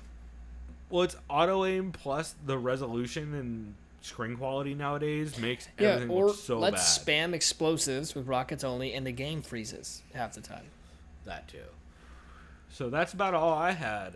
Do you have any other podcasts you wanted to shout out? No, that's it for me. Unfortunately, Cool, I didn't get to as many as I wanted to, but I'll change that for the next coming weeks. Yeah, and I think there's going to be a lot more. Actually, next week we'll maybe do a commentary or something. We'll figure it out. But yeah, for the next big one, it'll be a pay-per-view, so everybody's going to be back. So it'll be a lot more out there. Brief update on a couple things news-wise. Vivisection and 6th Round podcast might be switching to audio only soon. Zane Simon tweeted out, which will be interesting to see how that affects things. I'm pretty sad we can't get Connor Rebush doing weird mustache bits on camera to intro all the Vivisections, but we'll see how that affects things. Like I said, Luke is on vacation, Luke Thomas. So MMA Hour and MMA Beat are going to be pretty dead for the next week or so. Two Straws has been on hiatus since Angie fights this weekend, but it will be back. Angie actually said this week that she'll be doing that again here shortly after her fight. Evidently, you can send audio to the MMA Hour at voxmedia.com if you want to send in a clip to Luke Thomas for a question, or just breathe into the mic real loud. Mark Ramondi and Sean Al-Shadi renamed the promotional malpractice live chat to the A-side live chat, since they're the ones covering it now. So I'm fine with it, but just something to note. Yeah. Andrea Lee's piece of shit Nazi husband is still a piece of shit. Yeah, I mean, that's... We haven't talked about that at all, but feel real not bad about the fact that Andrea Lee blocked us on Twitter. Yeah, I mean, it is what it is. Well, so at one point, the reason she blocked us, do you know this story? Shouts out real quick to my neighbors downstairs. Some are yelling at each other. Hopefully you can't hear that. No, I can't, but that's hilarious. Cool. So...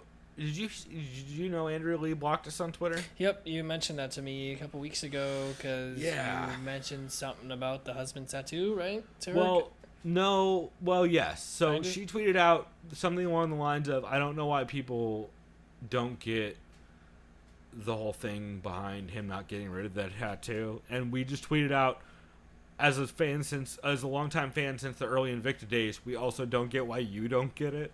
That got us a block. Yeah. Which I feel very justified about right about now. Yeah, I don't see any shame. And also, she posted a statement that sounds like she might be getting back with him. Oh, so no, that's not good. Yeah, well, people make bad decisions once, they're going to make them again. Well, yeah, unfortunately, if you're in an abusive relationship, it's pretty difficult to get out of those, actually, because... I'm not going to get into it, but it's her life. But all I could say is hope for the best for her, and that she makes... And maybe don't date people with Nazi tattoos. Yeah. Audio Boom. Load times are fucking garbage. Fuck that hosting site. It's ad driven. The only reason people use Audio Boom is because they can... It has a platform for selling ads for you. Fuck Audio Boom. This entire week, John Morgan and a couple other people's podcasts, it takes... maybe 90 seconds to 2 minutes to load a fucking podcast through Audio Boom, whereas every other host, including our own, is like maybe 5 to 10 seconds. It's fucking insane. Like, I hit play on Doug Stanhope's podcast or John Morgan's podcast, and I just have to walk away for a minute or two until it'll start playing, because otherwise I just sit there staring at a spinning wheel. So, that shit's annoying. And did you hear that the UFC is putting out 25 short docs for their 25th anniversary? No, but that sounds like it could be interesting. Yeah, it should be good, actually, because there are a lot of the directors that are in it are a lot of the people from 30 for 30. Okay, that's sick. So, yeah, it's cool. They're doing one on Matt Hughes and the train stuff. They're doing one on the politics, like the John McCain stuff back in the day, trying to call it human cockfighting. They're doing basically a 25. I believe it's within 8 weeks or something like that. They're releasing 25 short docs, so should be pretty cool. I think that starts towards the end of September, but I'm pretty excited about it. Hell yeah, man! I'm excited for that too. Anything that has to do with people being involved from 30 for 30 stuff, I'm all in. So. Yeah, I just hope they got Billy Corbin, because I fucking love me some Billy Corbin, man.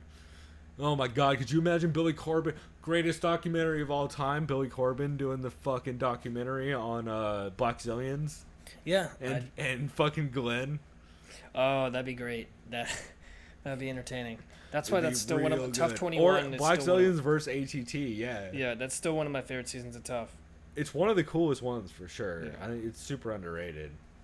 Cool, man. Well, we will go ahead and wrap that there, but we'll be right back with our picks for this UFC Fight Night 135 Lincoln Gaethje versus Vick card. Maybe it's Vick versus Gaethje. It's probably Gaethje versus Vick, right?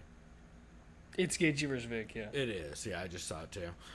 So we'll be right back with that. But in the meantime, you guys can listen to James Vick sound like he's fucking dying or that he lost his voice. And talk about how he's very happy about how the betting line's going to drop once they hear how dehydrated he is.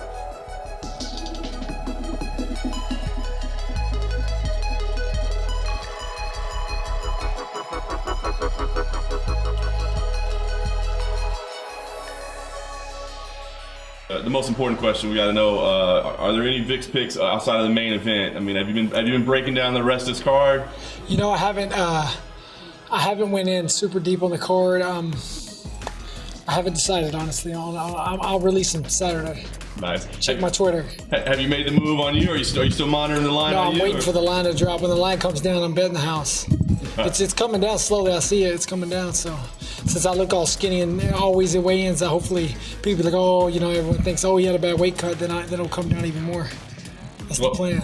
You do always look rough on weight cut. How are you feeling right now? I mean, it sucks. It's never good, but I mean, it's not any worse or better than usual. It's basically the same as always. How much further do you have to go? I only got 5.5 pounds left, so I'll do like three more tonight, and then maybe 2.5 in the morning.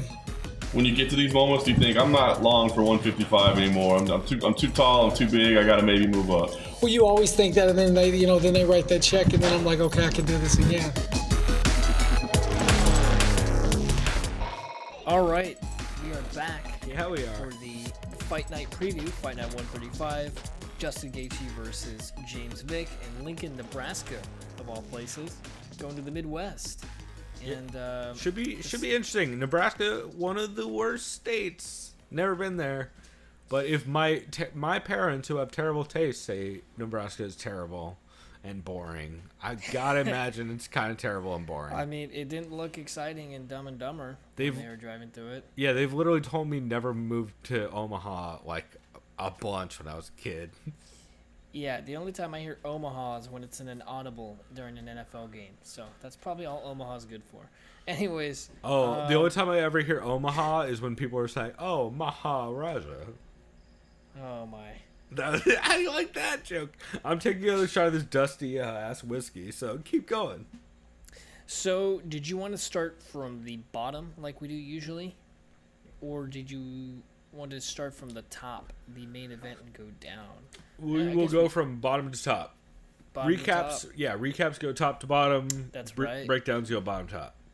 See, also, guys, it's been a while since I've done a regular podcast. That's right. It's been a break, and since we have another break next week, I guess we'll have to. I think we should do a commentary again if you're free. I think we should. That'd be a lot of fun. And we need to do like an MMA movie. Because there's a couple of them on the list that are supposed to be really bad that we just haven't gotten to. I think God, we still got to find that no rules. Fuck. I have leads out to all the people who can possibly find it. So, I mean, at a certain point, unless I'm gonna go to fucking swap meets in Oregon or wherever the fuck that movie came, or Northern California or whatever. Yeah. So, I mean, yeah, I can't really imagine where you could find that. Or start hitting up fighters who were in it. Maybe that's what I should do. We'll see. Anyway. So this first fight. You know what? Actually, before we get into this card, I almost forgot to mention. That's right. Chris and I are so Audacity, the recording program, shouts out that is dope as fuck that we always use. Did update, and I am on a new computer, and we are recording remotely. So if at any point our audio is dipping or anything weirdly, I apologize, and it won't be an issue next week. But just wanted to get it out there that like, yeah, I'm aware of it. I'm working on it. So anyway, let's go ahead and get into this card. I'm kind of excited about it, man. There's there's some fun fights on this card. No one's about to be in line for a title fight, but there's a lot of fun matchups to be had in this card. Like, I think there's going to be an action-ass night of fights. Yeah, man. I mean, I think I'd mentioned, or I guess I didn't mention because we had cut it. I think a lot of these cards. Spoiler alert. Trevor came back and fucking rambled, so we had to cut a couple minutes. It was Blake. Oh, was it Blake? Yeah. Oh, shouts out to that dude. I'll give him shit tomorrow for it as a joke. Yeah, yeah, dude. It'll be funny because they'll be confused. I know. Because they'll be like, what? How do you... So, this first fight, it's interesting for the bantamweight division. I mean, the bantamweight division is probably the third most exciting division in all the UFC, besides fourth, lightweight being fourth, or lightweight being number one, probably welterweight number two, middleweight number three. No, maybe? God, no. Middleweight. No, featherweight. What am I talking just about? above. I was about to say middleweight, just above Excuse light, me. heavy, and women's feather. Yeah, excuse me. By the way, UFC 230, also known as the middleweight unofficial Grand Prix. Oh boy! If you've looked at that card, it's all middleweights. Yeah. Anyways, I haven't, but first, that sounds like a Conor Rebush ass card if I've ever heard of one. Conor Rebush and Phil McKenzie are gonna be just high fiving and dancing the entire time. So the first fight of the night is a bantamweight bout. We have Luke Sanders, cool hand, Luke Sanders going off against Brazil's Hani Yaya. Yeah. Luke Sanders has a record of 12-2. Last time we saw him fight was against. He had a unanimous decision victory over Patrick Williams at UFC on Fox 29, which was this past April. Did he? It was. Fuck up Patrick Williams. Yeah. Dude. I remember that now, dude. He was just body him against the cage. Huh? Yeah, over and over. Patrick Williams got bodied. That's right, because before he had fought Andre Sukumtat and lost in the beginning of the second round, he got caught. Yeah, and he 10-8'd the shit out of Patrick Williams in the first and outclassed him the entire time. Like, Patrick Williams would have moments where he was okay, but he was just getting fucking three-pieced against the cage over and over and over again. So Luke Sanders is facing off against Brazil's Hani Yaya.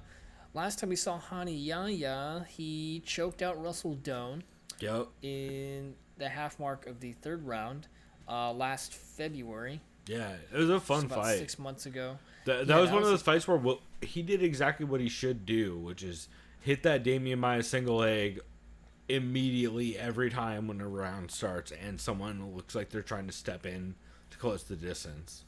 He did it at the beginning of both rounds. Yeah, before that, it was a canceled bout. He was supposed to face off against Aljamain Sterling. Yeah, he had a couple, right?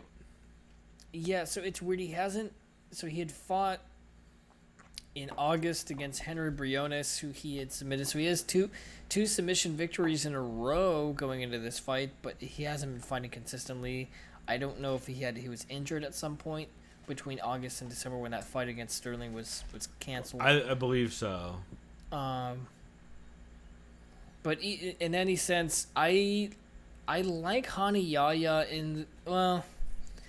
Luke Sanders has shown good grappling. His stand-up was decent against Patrick Williams. I couldn't remember where Williams is ranked, to be fair, in that last fight. Williams is not ranked. Yeah, at all.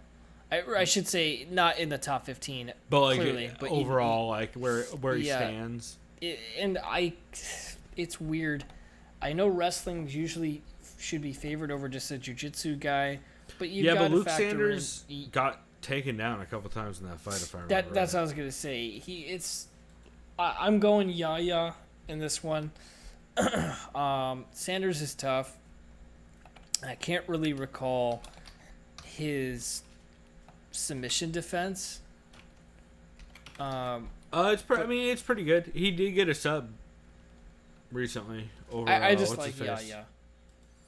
He's the pick for me. I get decision if we're going with method of victory.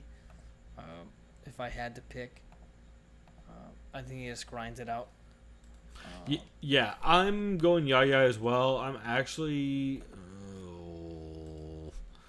I'm gonna go Yaya by sub, and my reason being that I just don't trust Luke Sanders' takedown defense enough, and Yaya is too slick on the ground to not choke him out.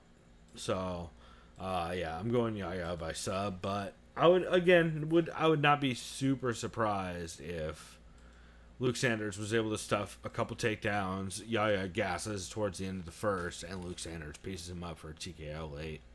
But yeah, I got Yaya by sub in the first. So this next fight, we have American Drew Dober. This is a lightweight bout. Yep. Lightweight bout. Drew Dober is facing off against John Tuck. Oh, actually, before you do get to that, I forgot to mention, Hani Yaya is a -1. We go by 5 dimes odds because 5 dimes is the best odds. There is a -120 Hani Yaya to a +110 Luke Sanders. So, yeah, that line sounds about right. It's super close. It could really go either way. Like, I think Hani Yaya is favored just because of his grappling and because Luke Sanders can get taken down. But he's only favored by, a couple points just because if Hani Yaya at all gets his takedown stuffed, he's fucked. Yeah, 100%. Especially with the ground and pound from Sanders. So, we'll see. It should be interesting. Drew Dober is fighting John Tuck. It's a lightweight bout.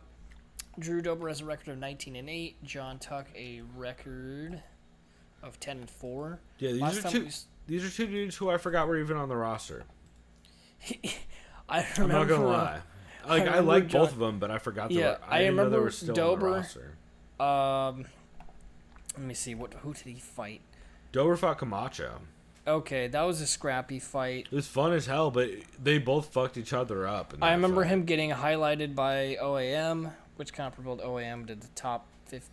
Oh no, but that was 2 years ago. Excuse me. So yeah. Well, and he killed Berkman, but everyone was killing Berkman at that point in time. I remember John Tuck mainly because of his nickname. Yeah. But I don't remember him in his fights. I remember him being from Guam. Yeah. All the Guam fighters, I have a weird reservation about picking. Maybe just because of our buddy Harley, but I don't know, man. I can't trust their wrestling. But John Tuck has very good wrestling in BJJ. So I know the other Guam fighter that's at least a tough son of a bitch. Oh shit! Wait, is he at Alliance also? That's what it says here. I don't know if he's still at Alliance. I haven't seen him in any pictures at Alliance. Yeah.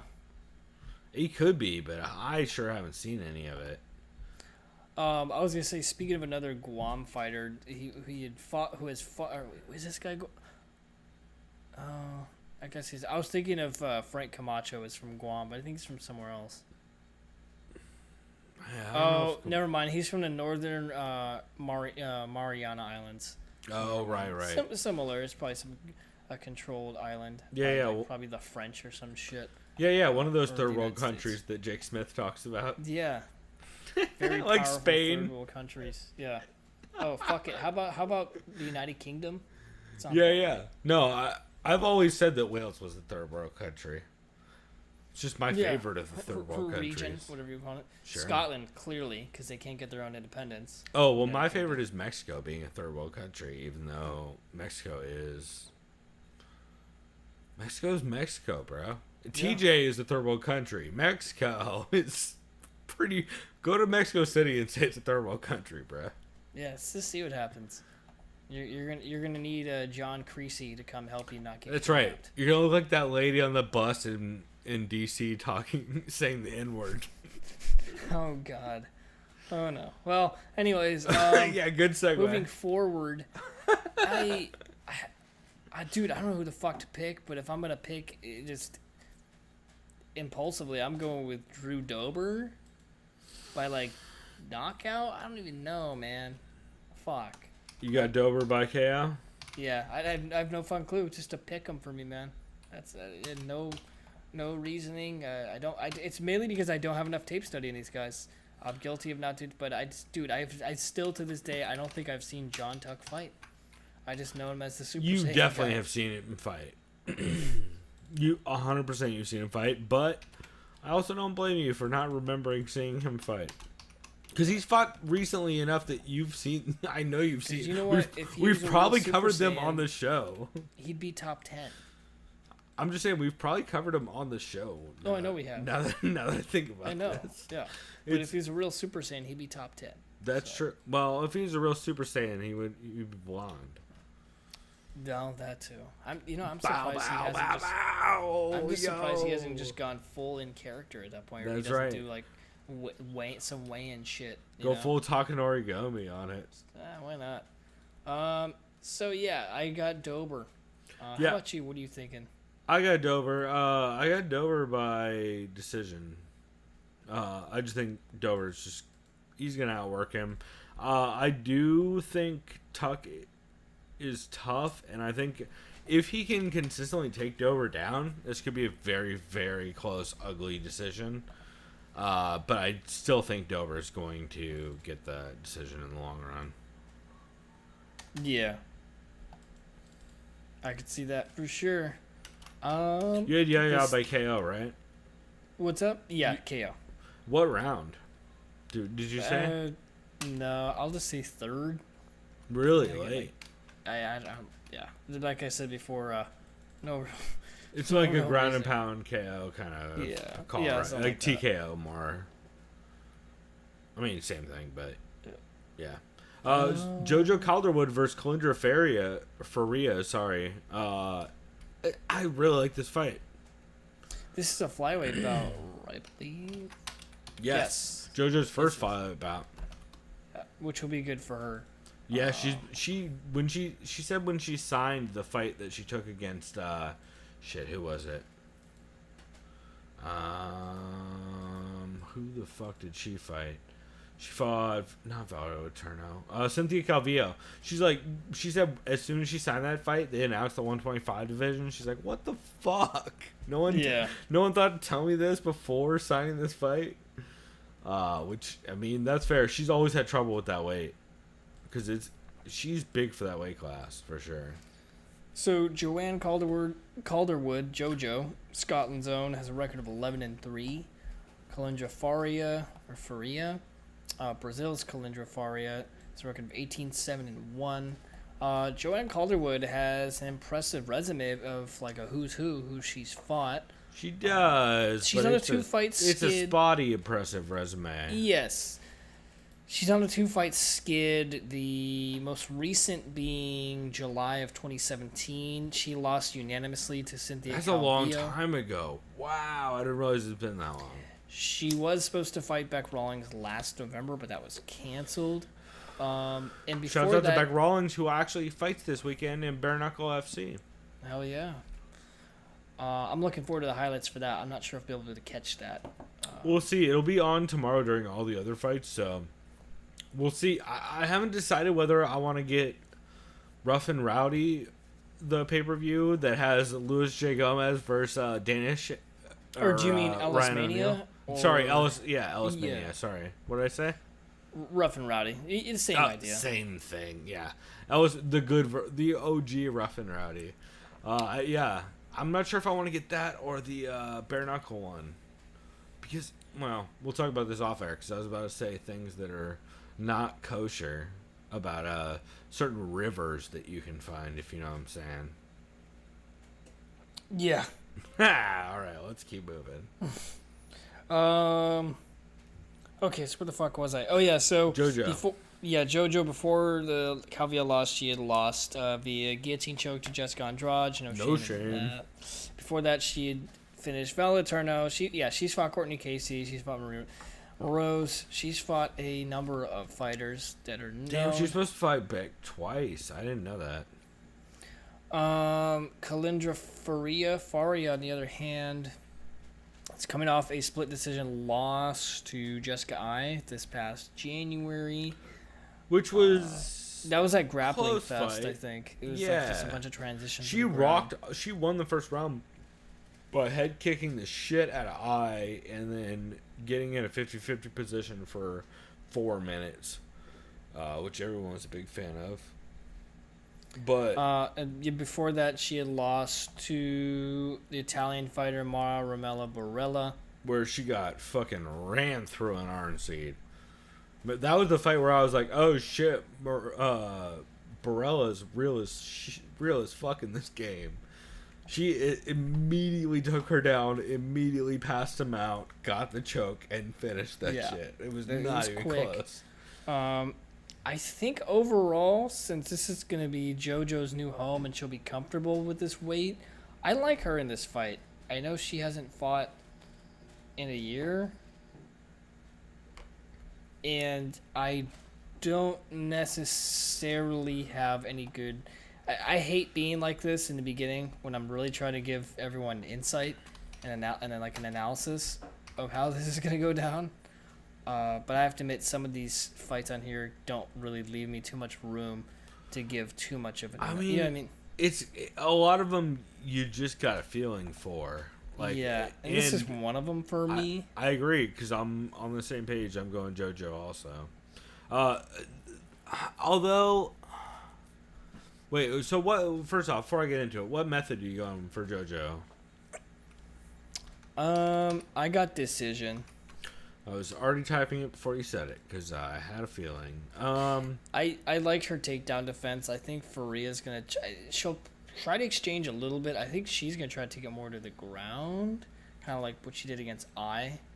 Who's not bad on the feet, because I think JoJo's pretty decent on the feet. Yeah, that's the problem is because JoJo likes to take damage. She doesn't like to, but she leads forward. Yeah, she'll walk through stuff for sure. A lot like the main eventer. Yeah, you know what? Just style matchup alone. If it was not for the style matchup, I would take Kalindra Faria just off of time out of the cage for JoJo. And JoJo looking weird. Yeah, and that's very fair. Actually, you know what? Shit. JoJo looked kind of weird at weigh-ins. Like she was... I'm going Faria decision. I don't know why. Not for any good reason. I probably won't actually pick this tomorrow when I actually submit my picks for MMA Community Monsters Pick'em. I probably won't go with her, but like I have no faith in JoJo. She just recently moved to Syndicate, which I think is a good move, but she also has just been weird as shit lately when it comes to her game planning and just overall statements she's making. She's, as Eugene S. Robinson would call her, a gict. She's a girl I can't trust. I don't know what to do with her, and the time off doesn't help. I think every part of her game should beat Kalindra Faria, but I'm still gonna pick Kalindra Faria by decision. Okay, fair enough. I don't know why. So, yeah, I mean, sometimes it's just one of those just gut feelings. It's just that is a 100% gut feeling. Also, I don't know if we've done odds for the last two. Drew Dober is a minus 200 favorite to a plus 185 John Tuck. Kalindra Faria is a plus 155 underdog to a minus 165 Joanne Calderwood. Okay. I feel like all those lines are pretty fair. Yeah, I feel like they've been pretty good so far. Yaya and Saunders is a little interesting, but it's closer than I would expect it to be, but it's still pretty on point. Yeah. This next fight, though, I don't know about this line. I don't even really know it based on what I noticed as like the welterweight rankings according to Tapology. What do they got? So it's Mickey Gall is facing off against George Sullivan. What did they say? Jesus Chris, how Mickey Gall was born in 1992. Oh yeah, that's right. Do you feel old? I mean, just by a year, but I know, but I feel old. Yeah, and that's only by 3 years. Yeah. Also, Mickey Gall, known fan favorite of, or known fan of all of the Joe Rogan podcast affiliates, including Punch Drunk Sports, which he's been on.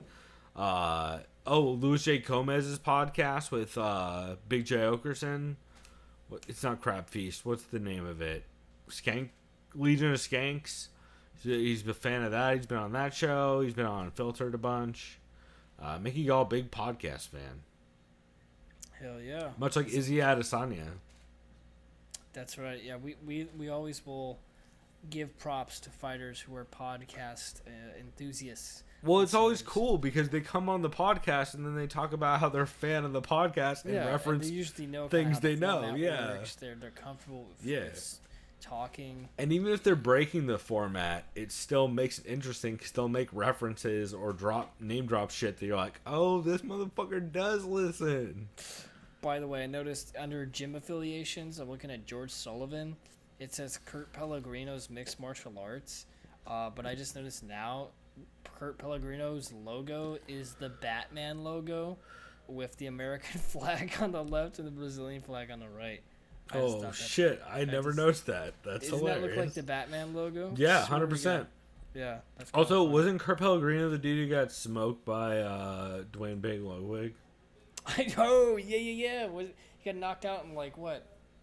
I think it was the fastest knockout in UFC history. It was like what? Am I mixing those dudes up? I might be mixing them up. Bang. How many seconds was it, like 4? Let me look. No, we're mixing people up. Okay. It's not Kurt Pellegrino. It's that was oh shit. Oh, this is gonna bother me. Fuck. It's another dude who dyes his hair, which is why we did this. It's fuck.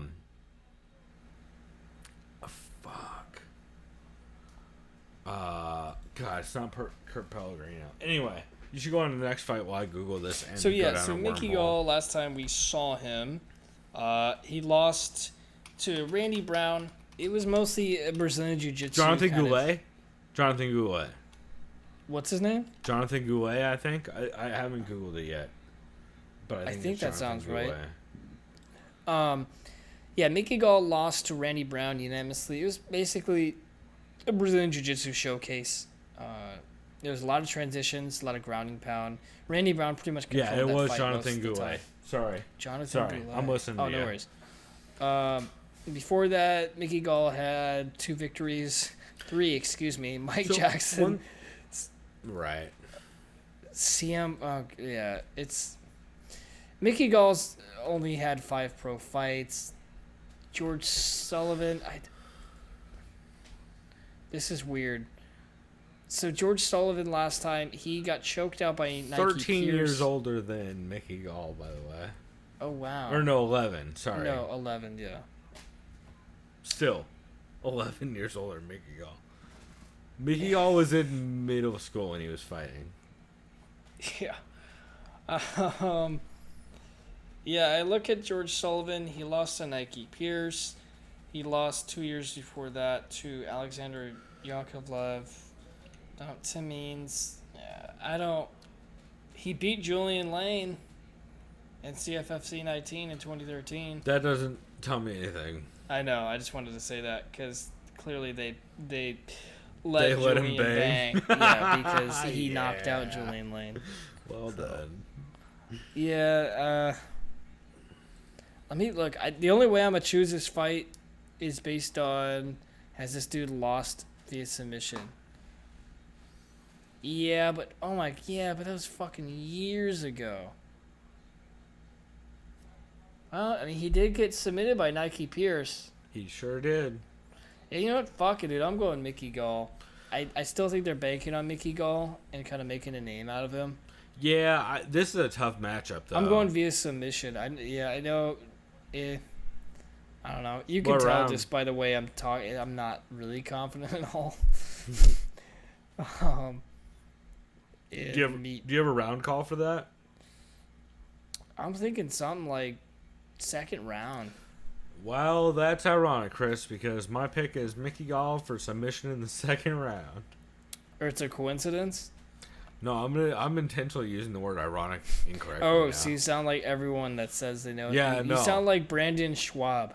Oh, if I sounded like Brendan, wow, I'm not gonna go down that. No way, but you weren't crossing your legs, so you're okay. You don't know what I'm doing, bro. I know. Don't get so confident. I'm not wearing fucking Yeah, I know. tie-dye You're like, shoes hey, and you're not in the crossing same my room as me. I legs. can finally cross my legs while I talk. It makes That's me so right. much more comfortable. That's right. I like my balls to suffocate. Yeah, God, that dude wears fucking tight jeans too. I guess he just likes to torture himself.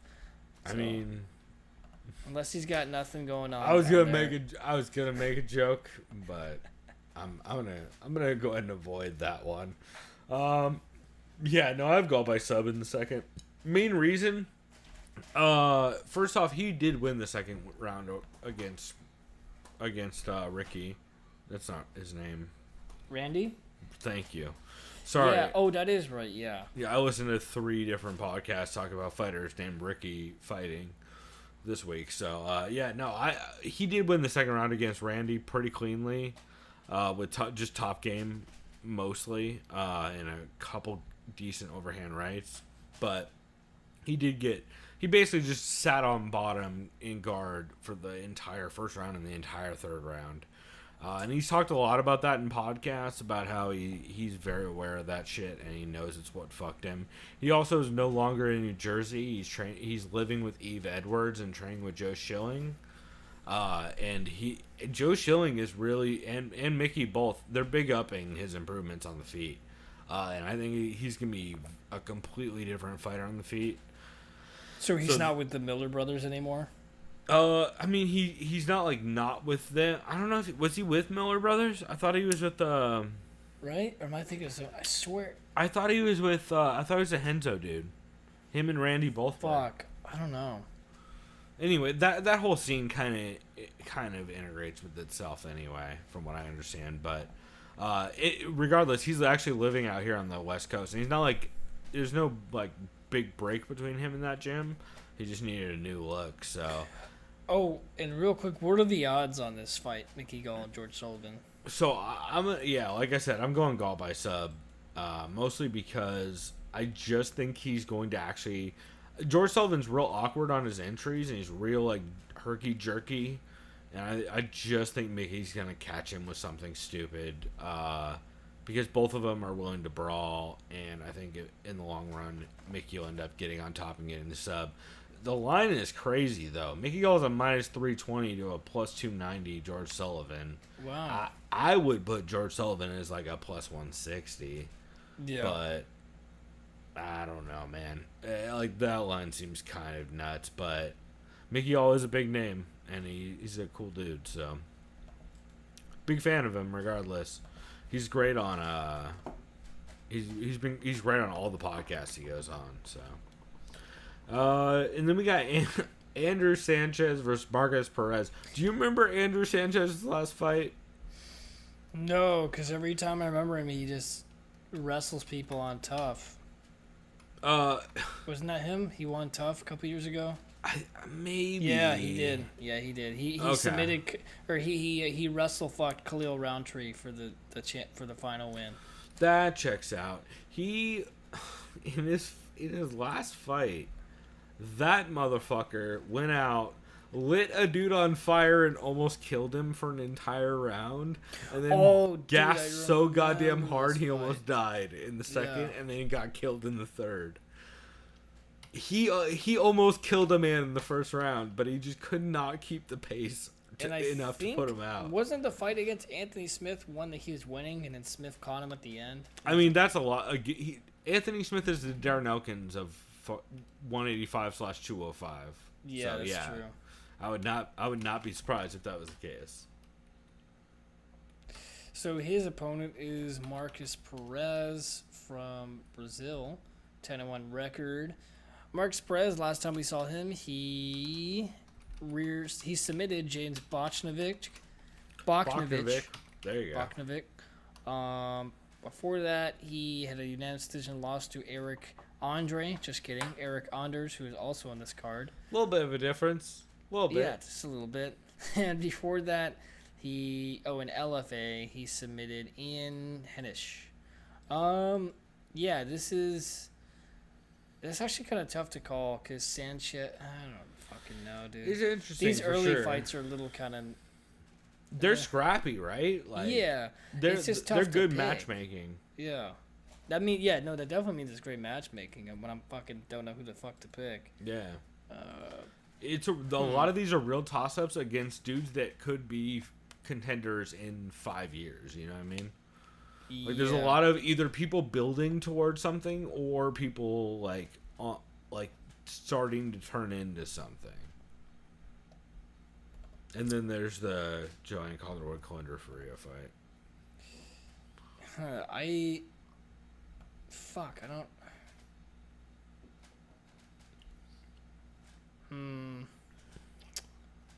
Talk us through it. So I'm just kind of looking at Marcus Perez's like rap sheet here, his resume. Right. He's won via submission. He's lost a decision. He's won via submissions are his thing. He has a couple of TKOs at different regional scenes years ago, and then you get Andrew Sanchez, who's clearly a wrestler. He likes to just kind of I don't want to say the term lay and pray, but he definitely uses his wrestling to just gain dominance and top control. True. Sanchez does throw, though. Yeah, Like, the reason why he gassed out against James was because he was just throwing fucking murder combos, like, 8 at a time for a full round and died trying to kill him. Yeah, I feel... See, I'm hesitant because I feel like Sanchez should win this, like, in a decision, or he'll knock this dude Perez out.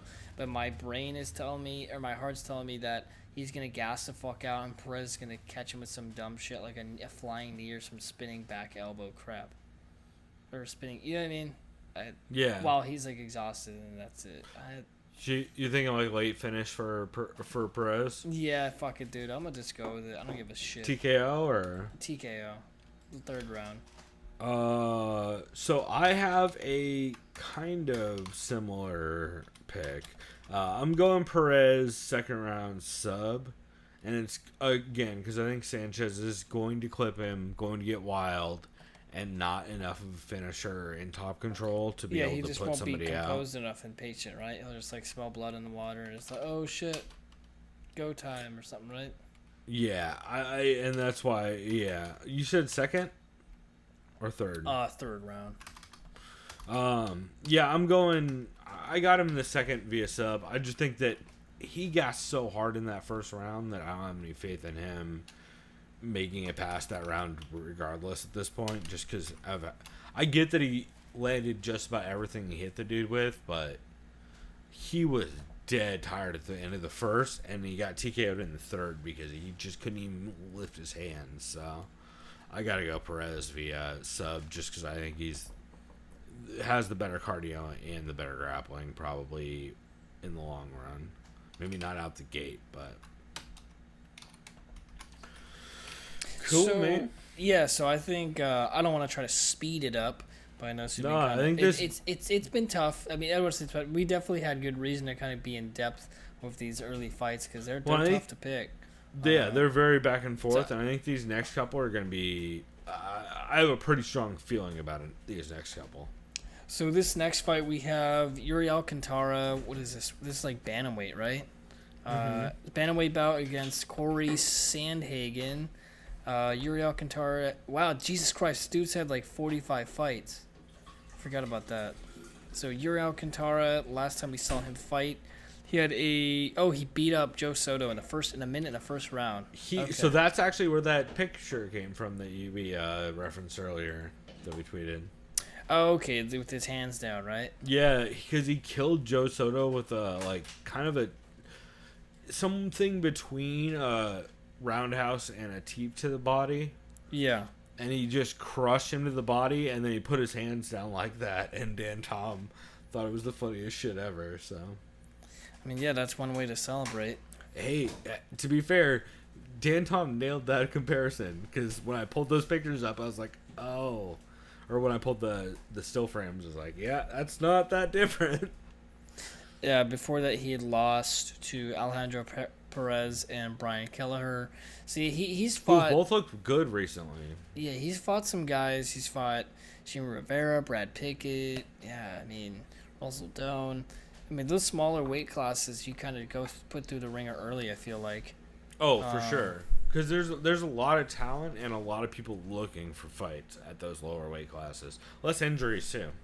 Corey Sandhagen, on the other hand, is his second UFC fight.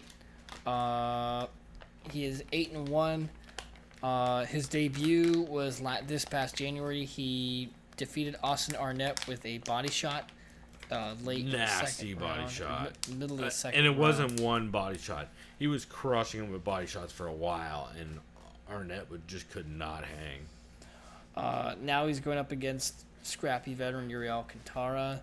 These guys like to fucking stand and bang. And both love body shots, so it should be really interesting. Shouts out to Corey Sandhagen's picture with his coach or teammate on the right, who looks like Dustin Poirier if Dustin Poirier didn't know how to have hair salon quality hair. That's funny. Yeah. It kind of does, actually. And the guy on the left kind of looks like Henry Cejudo fused with Yoel Romero, but out of shape. Don't know why I think that. He is with Elevation Fight Team, which is interesting because he does fight like TJ. Yeah, that's true. I don't know if you remember this dude, but he 100% is like a budget TJ Dillashaw at 145. He's just constantly switching stances. He's pawing. Actually, I would argue has way better kicks than TJ just because he really slams home body kicks and is able to mix them up from both sides. But he feels like a Dwayne Bane Ludwig product for sure, even if he isn't. Yeah, I think in this fight I'm gonna go with the veteran Alcantara. I know Sandhagen will probably prove me wrong. Maybe not. UFC fight. Alcantara is really hit or miss. Like when he's on, that dude is on. Yeah.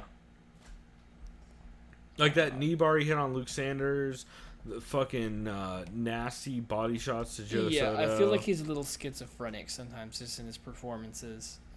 Yeah, he's definitely up and down, and it feels like the earlier on he's better earlier on, and as it drags out, starts to get rougher and rougher. Like dude rarely wins decisions. It feels like.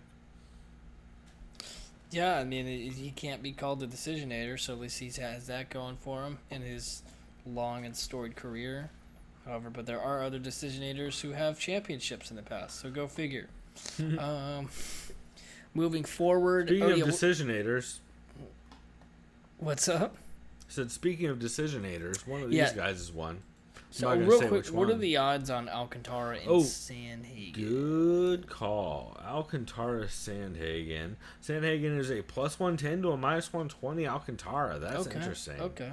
I could see that. I could. I'm still a little surprised about it. Then Andrew Sanchez is a minus 115 to a plus 110 Marcus Perez. Again, little interesting. So next up we have a decisionator in James Krause. You done said it. I done said it. Going up against Warley Alves, which just sounds like a Mario character name. 100%. Warley Alves is 12-2. He's 27. He looks like he's 35. Sorry, Warley. James Krause, last time we saw him, he unanimous decisionated Alex White. Yeah, he sparred the hell out of Alex White and Tom Galicchio. Just in an uneventful fight, if I'm honest. Both of them. Toothless Tom. He got choked out by JT Money. Although JT Money was juice of the gills. Yes, he was. So, he rear naked choked Johnny Nunez, but who hasn't beat Johnny Nunez in tough? I'll tell you who definitely beat Johnny Nunez. Well, yeah, and I know exactly what you're talking about. And I think who would beat him next, or at least tried it. Well, he probably didn't give a fuck at this point. Would be I like Brian. how you just blew past that. Yeah, like I said, maybe Misha, Brian Caraway much could like beat Misha him, Tate. but at this point, he got beat by Tate. So. Yeah, she beat both of them, clearly. That's right. You blew past it like Misha blew through Johnny. Yeah. And these are all great jokes. Yeah. So Warley Alves. Yep. Let's please switch subjects. Last time we saw him, he won via doctor stoppage, so the doctor won the fight for him. If you want to put it that way. It was a weird short punch, like in the clinch. You wouldn't think it would have swollen him up like it did. It was pretty weird. It's just it's probably like his knuckle or some shit made some gnarly contact with like his orbital. It's exactly what it was. It looked like his orbital just broke because they just got caught in the right spot. But interesting. Before that, he beat Salim Touari. And before that, in 2016, he had back-to-back losses to Kamaru Usman and Brian How dare you, Barber. sir? I know. I like Kamaru Usman a lot. It's just I don't think he broke his hands. Just kidding. But I'd say. You're not kidding. No, I get it though, dude. He was just in the moment. His hands are probably numb as fuck. I totally. Much in the same way DJ said he broke his foot. I know. Like it's just a joke. Who the fuck called him excuse? I can't remember who even called him excuse, man. Colby, of course it's Colby. Oh yeah. Speaking of Colby, who's Warley's arguably his biggest win in his career. Yeah. Back when he was Colby the Delicious Cheese Covington. Shouts out to the Hammer MMA podcast. Yeah. So this fight, I'll just say it now. I think Warley Alves is gonna win. Yeah, I think he submits James Krause.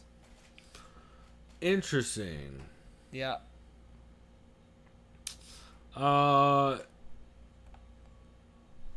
Yeah, I think that.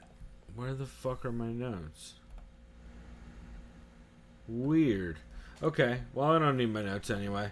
Yeah, I think I have Warley Alves in this. I don't know. I'm very back and forth on it. I think the difference is gonna be Warley Alves is too fucking big.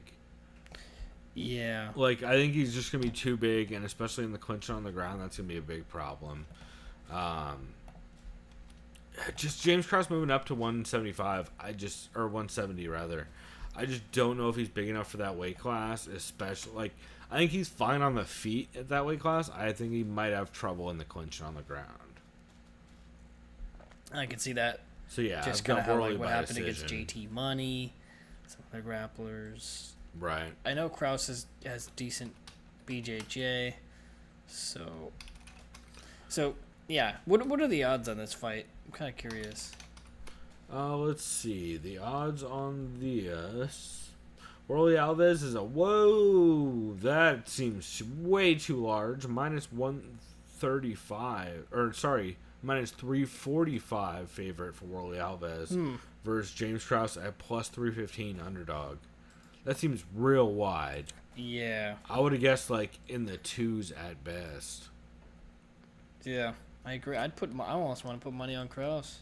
It's not a bad call, especially in like if you want to throw him in a parlay with one other person that's an underdog, like that seems kind of crazy. Even if you just want to put $1 on like Warley and Tim Williams or some shit, if you don't care about saying $1 again, it seems like Krause and Tim Williams seems like not a bad way to go. Speaking of Tim Williams, he's going up against your boy Eric Andre. That's right. For James Krause, you had Warley by decision or by sub. Sub. That's right. What round? I'm gonna say round 2. Cool. So Eric Anders, not Eric Andre. The Crimson Tide Zone. He used to be a member of Alabama. Not that anyone gives a fuck. It's kind of interesting because I kind of like seeing those other sport athletes make the transition, minus Greg Hardy because he's a giant piece of shit. Well, just don't root for woman beaters and everything's good, right? Yeah. He's going up against the South Jersey Strangler, Tim Williams. Last time we saw Eric. Great nickname. Yeah, that's a pretty sick nickname. Last time we saw Eric Anders, he had a split decision loss to Lyoto Machida. That was weird. I can't remember how he scored that, but it definitely was a close as fuck fight. I think it was because Anders had a lot of opportunities to piece up Lyoto or just kind of fire away, let his hands go against the cage, and he just was hesitant. And I get it. It's nerves. You're fighting Lyoto Machida, who's a great counterpuncher. I still definitely had Anders winning that fight, though, clearly. I think I did, too. Not even a question. Like, Lyoto was lit the fuck up, but that fight took place in Brazil. Yeah, that's what it was this fight. Yeah. fuck, I think you were here at my place watching it too. We're like, what the fuck? Yeah, we watched it together. He 5-rounded the shit out of Lyoto Machida, like at least 3-2. Lyoto dropped him in the first, and that was about it. Yeah, he clipped. I don't know. Yeah. Yeah, Lyoto was leaking real bad in that fight. Tim Williams. Last time we saw him was. Oh, was that on the same card? No, was it? No, okay. It was 2 weeks after, excuse me. February 18th. He got knocked out by Oscar Pichota. Yeah, who landed every single right hand he threw. Yeah, so because of that and because of what we've seen Eric Anders do, I am going with Eric Anders by knocking Tim Williams the fuck out. Agree. What round? You know what? I'm going round 1. Me too. Yeah. You kind of see... I'm not saying it's not possible for Tim Williams to win. I think this decision might actually be that's realistic. More in the cards for him. Yeah. If a victory is gonna come. No, I think Eric Anders by decision also is a decent pick. Yeah. Just on the off chance that Tim Williams is really fucking durable and Eric Anders doesn't commit to anything too much. Because it's a last minute replacement too. Because he was supposed to be fighting somebody, right? It was definitely a last minute replacement. Let's see. I'm almost positive. Unless they just like fucking hate Tim Williams. I guess they just hate Tim Williams. The fuck kind of matchmaking is this? Dude wins a fight against Lyoto Machida and is coming off of wins over Marcus Perez, Rafael Natal. I don't know, man. I mean, I guess it's not that unfair, but ugh, Jesus. So this next fight is interesting. I'll say this right now. I already. Oh wait, should we do odds for? Oh yeah, good call. We're so bad at this shit. Also, what the fuck? You want to hear something crazy? Can I guess the odds on this? Yeah, go ahead. Like Anders is only like minus 110, something weird, and it's like rates are close for some reason. Oh, get way crazier. Or is Williams like fucking minus 300? Other direction. Okay. So what do we got? Eric Anders is a minus 1,000 favorite. Wow. To a plus 800. I don't think I've heard of that. That I have, but that's like Ronda Rousey DJ levels. I was gonna say it's probably that, but that is crazy. That hey, you don't know if everyone hates a dollar, that's a decent dollar to put down. Instead of spending like just $1 or $2 at McDonald's for when you're high, and you want some like just some shitty munchy food, put it on Tim Williams. Even better, parlay Tim Williams and the other two crazy underdogs on this. And yeah, parlay Tim Williams, James Krause, and not Jake Ellenberger. Anyone other than Jake Ellenberger, and you'll probably do pretty good. So this next fight is important for the flyweight division because we have a new current champion. And oh god damn it! And I know. I'm gonna make this quick. I'm gonna say right now, I'm leaning. Okay, so it's John Moraga versus Davison Figueiredo. I don't know how the fuck to say this guy's name. It's Figueiredo, I believe. Yeah. Figueiredo's undefeated. Yes, that's impressive. I don't, dude. Fuck. I don't. I'm just going John Moraga. I don't even fucking know this. I don't even want to talk about this fight because of the. I mean, yes, it's change is good and all that. And it's god damn it. Moraga, he's beaten some people. He beat Wilson Hayes. He's beaten Magomed Bibulatov. He looked real good in that Wilson Hayes fight too. Aside from constantly getting taken down. Yeah, is Figueiredo? Doesn't he just stand and bang? Yeah, but he hit some good takedowns in his last fight. I think that's what this comes down to is whether or not Moraga can stuff takedowns and whether or not Figueiredo can handle the pressure and like keep pressure without gassing. Yeah. 100%. Sorry. Because I think if he gets the takedowns, I think Moraga loses this fight if he can consistently get takedowns. But if he can't, and if he has trouble pressuring Moraga and making him miss in the pocket, then I could see Moraga taking it. Yeah. So which way are you leaning? I think I am leaning Moraga. And I'm going to go decision on this one. Interesting. Is Moraga not on this fucking odd sheet? Oh, there it is. Yeah, no. I'm also going Moraga. Am I going Moraga? Yeah, I'm going Moraga. The thing is, I like Figueiredo, and I think he's really, really dope, but I just am not convinced that he will be able to get takedowns on John Moraga and not gas. Yeah. Like, I would pick him if he gets takedowns on John Moraga, he wins this fucking fight. Oh, of course, 100%. And even then, in scrambles and in crazy exchanges in the pocket, he can win that fight too, because he looks real good.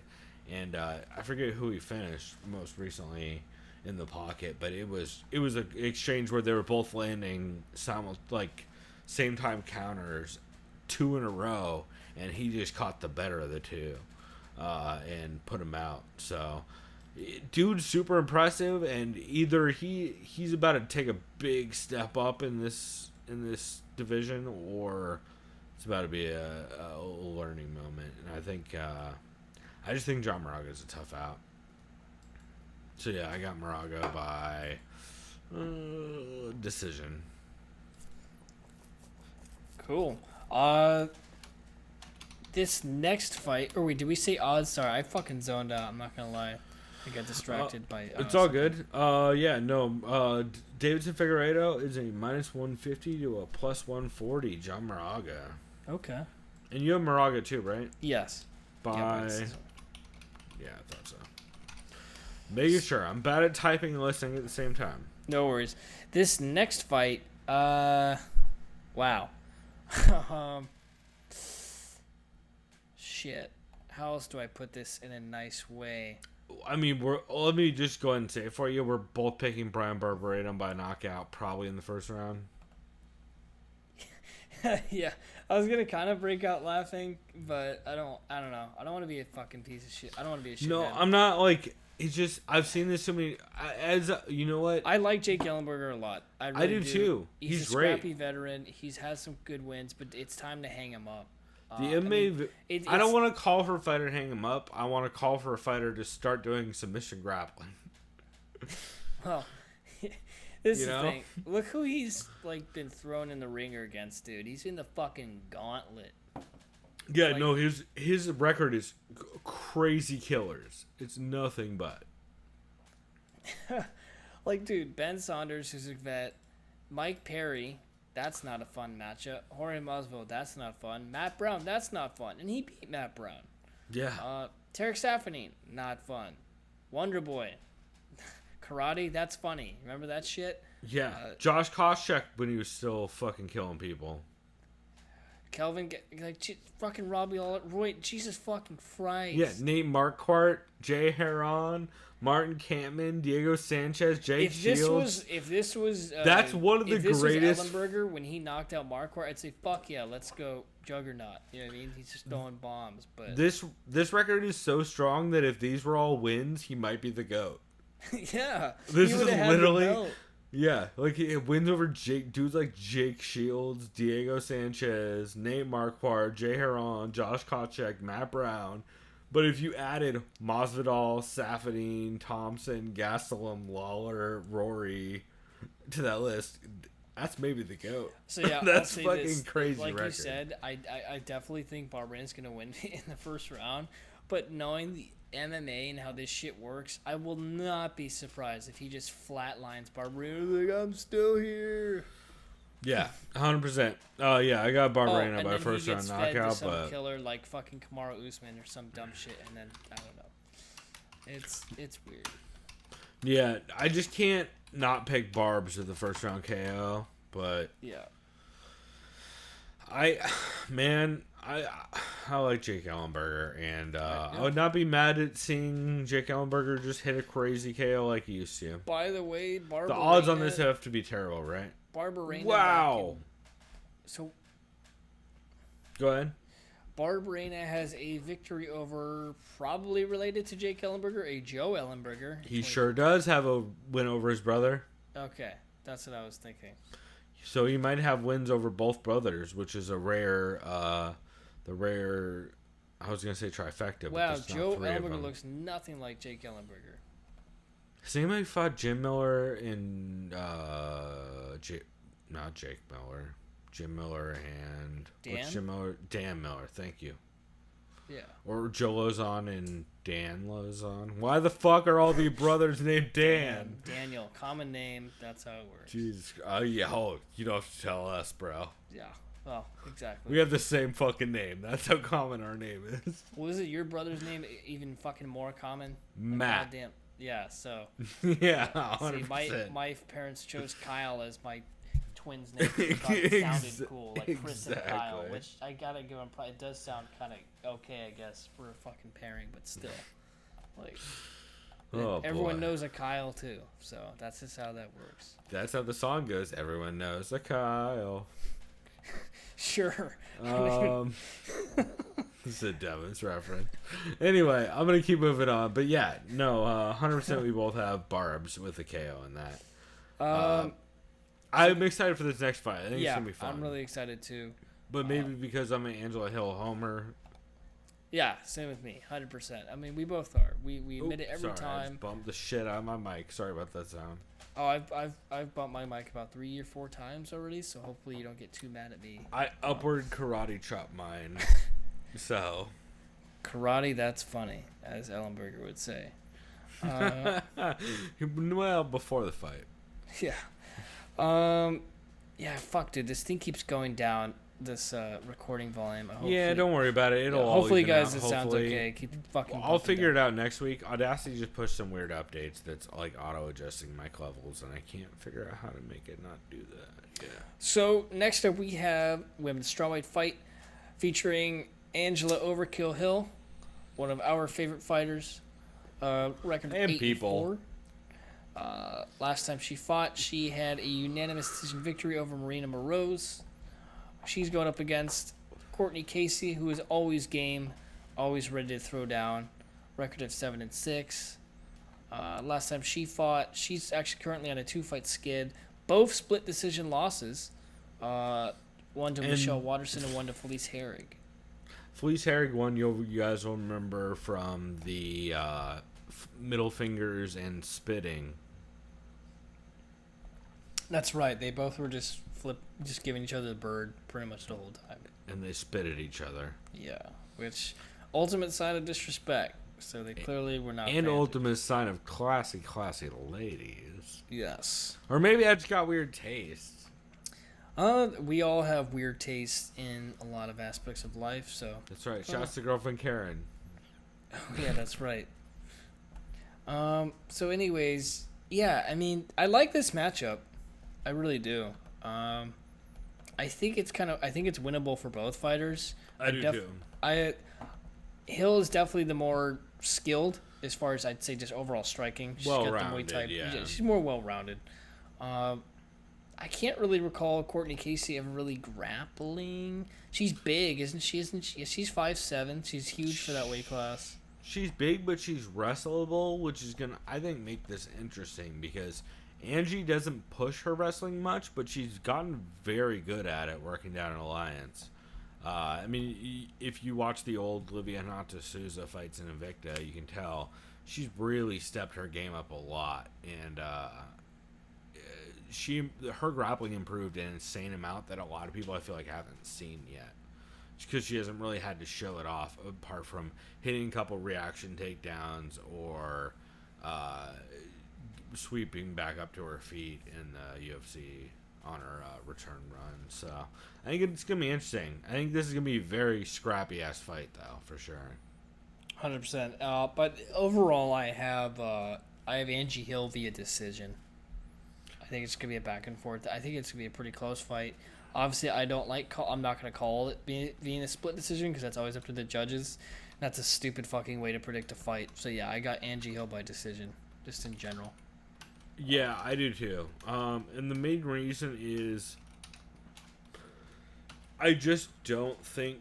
I think Courtney Casey is going to load up too hard on all of her shots. And I also think, that I think Angie Hill is going to be able to work both her kicks and her speed way too fluidly for Courtney Casey to be able to actually sit down and throw anything significant. She loads up pretty hard, and the way Angie Hill moves, you know who did a great example of explaining this is Connor Rebush and Zane Simon on the MMA Vivisection. Angie Hill is just starting to finally blend all of the Alliance MMA head movement and striking and cardio and everything together. And her grappling game has really improved. And I feel like that's going to give Courtney Casey problems as a person who tries to like walk forward and sit down and load up on shots. Yeah. So. Yeah, that's definitely one of the things to look out for sure. And I think we should expect to kind of just see, both things we've seen from both of these fighters and probably new things as well. I mean, obviously that's how the fight game works. Game for planning, sure, whatever you want to but call it. I feel like Angie's been improving at a pretty impressive rate as of late. Whereas Courtney Casey, we've seen improvements, but like it's kind of been she's still wrestlable as shit. Like, and when someone just repeatedly getting taken down despite working with big camps, it kind of gives you a pause when you're picking. So go ahead and pick up the odds. I have some. I don't know if it's breaking news. I guess it's posted 2 hours ago. Oh, boy. Okay, hold on. It's actually great news. Okay, good, because I was expecting fucking horror shows like No. James Vick died. Angela Hill is a -125 to a +115. Courtney Casey, I feel like that's about right. I could see it being a little bit closer, but that's about right. Yeah, it sounds right to me. All right, so, let us know the horror show. Who died? So no one died. The good news is that Max Holloway versus Brian Ortega, who is very smart for not taking any one of those. Please say not the end of the year. What's up? Please say not this year. It says 2/31, so yeah, that's before December. Looks like November. It's right? November? Shouldn't that be, if 2/32 Nunes and Cyborg is December, this should be November then. Wait, that doesn't make sense though. There's one pay-per-view per month. December 8th. Right? What the fuck? Hold on. Well, no, there's not always one pay-per-view per month. Oh, yeah, because you could do one in the first week and one in the last week. So yeah, they're like Halloween and shit, and like Thanksgiving, they generally hit up. It looks like okay, so this is 8th. December. Yeah, December 8th. Still a little closer than I'd like for that fight. December 8th in Max Holloway's favorite place away from Hawaii, Toronto, Ontario, Canada. Yeah, I didn't want to see Max back before the next year. Mainly just because of what had happened with the man. That must have been some serious shit. Scary, dude. Yeah. I feel like pushing that to the end of this year is like, I get it, but like also I'd feel better if it was in like January rather than December, you know? Yeah. I don't know. Probably just me, but nah. What are you gonna do? So this next fight, I think. Okay, I mean, I've been going back and forth on this a lot. Yeah, mainly. So we got Michael Johnson, former lightweight. Well, he's still a current lightweight, but he's moved on to featherweight to kind of just test the waters there.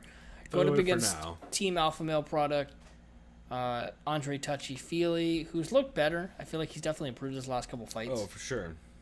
As most alpha male fighters do, they improve. Did generally. However, Team Alpha Male has a gigantic flaw, and you probably know what it is, right? If you were to just guess. They got rid of everyone that's a good coach. Yeah, there you go. That was a lucky guess. They don't have a coach. Yeah, no, Danny Castillo is the coach evidently now. Yeah, good luck with that. Which worked out Not so good for Cody Garbrandt.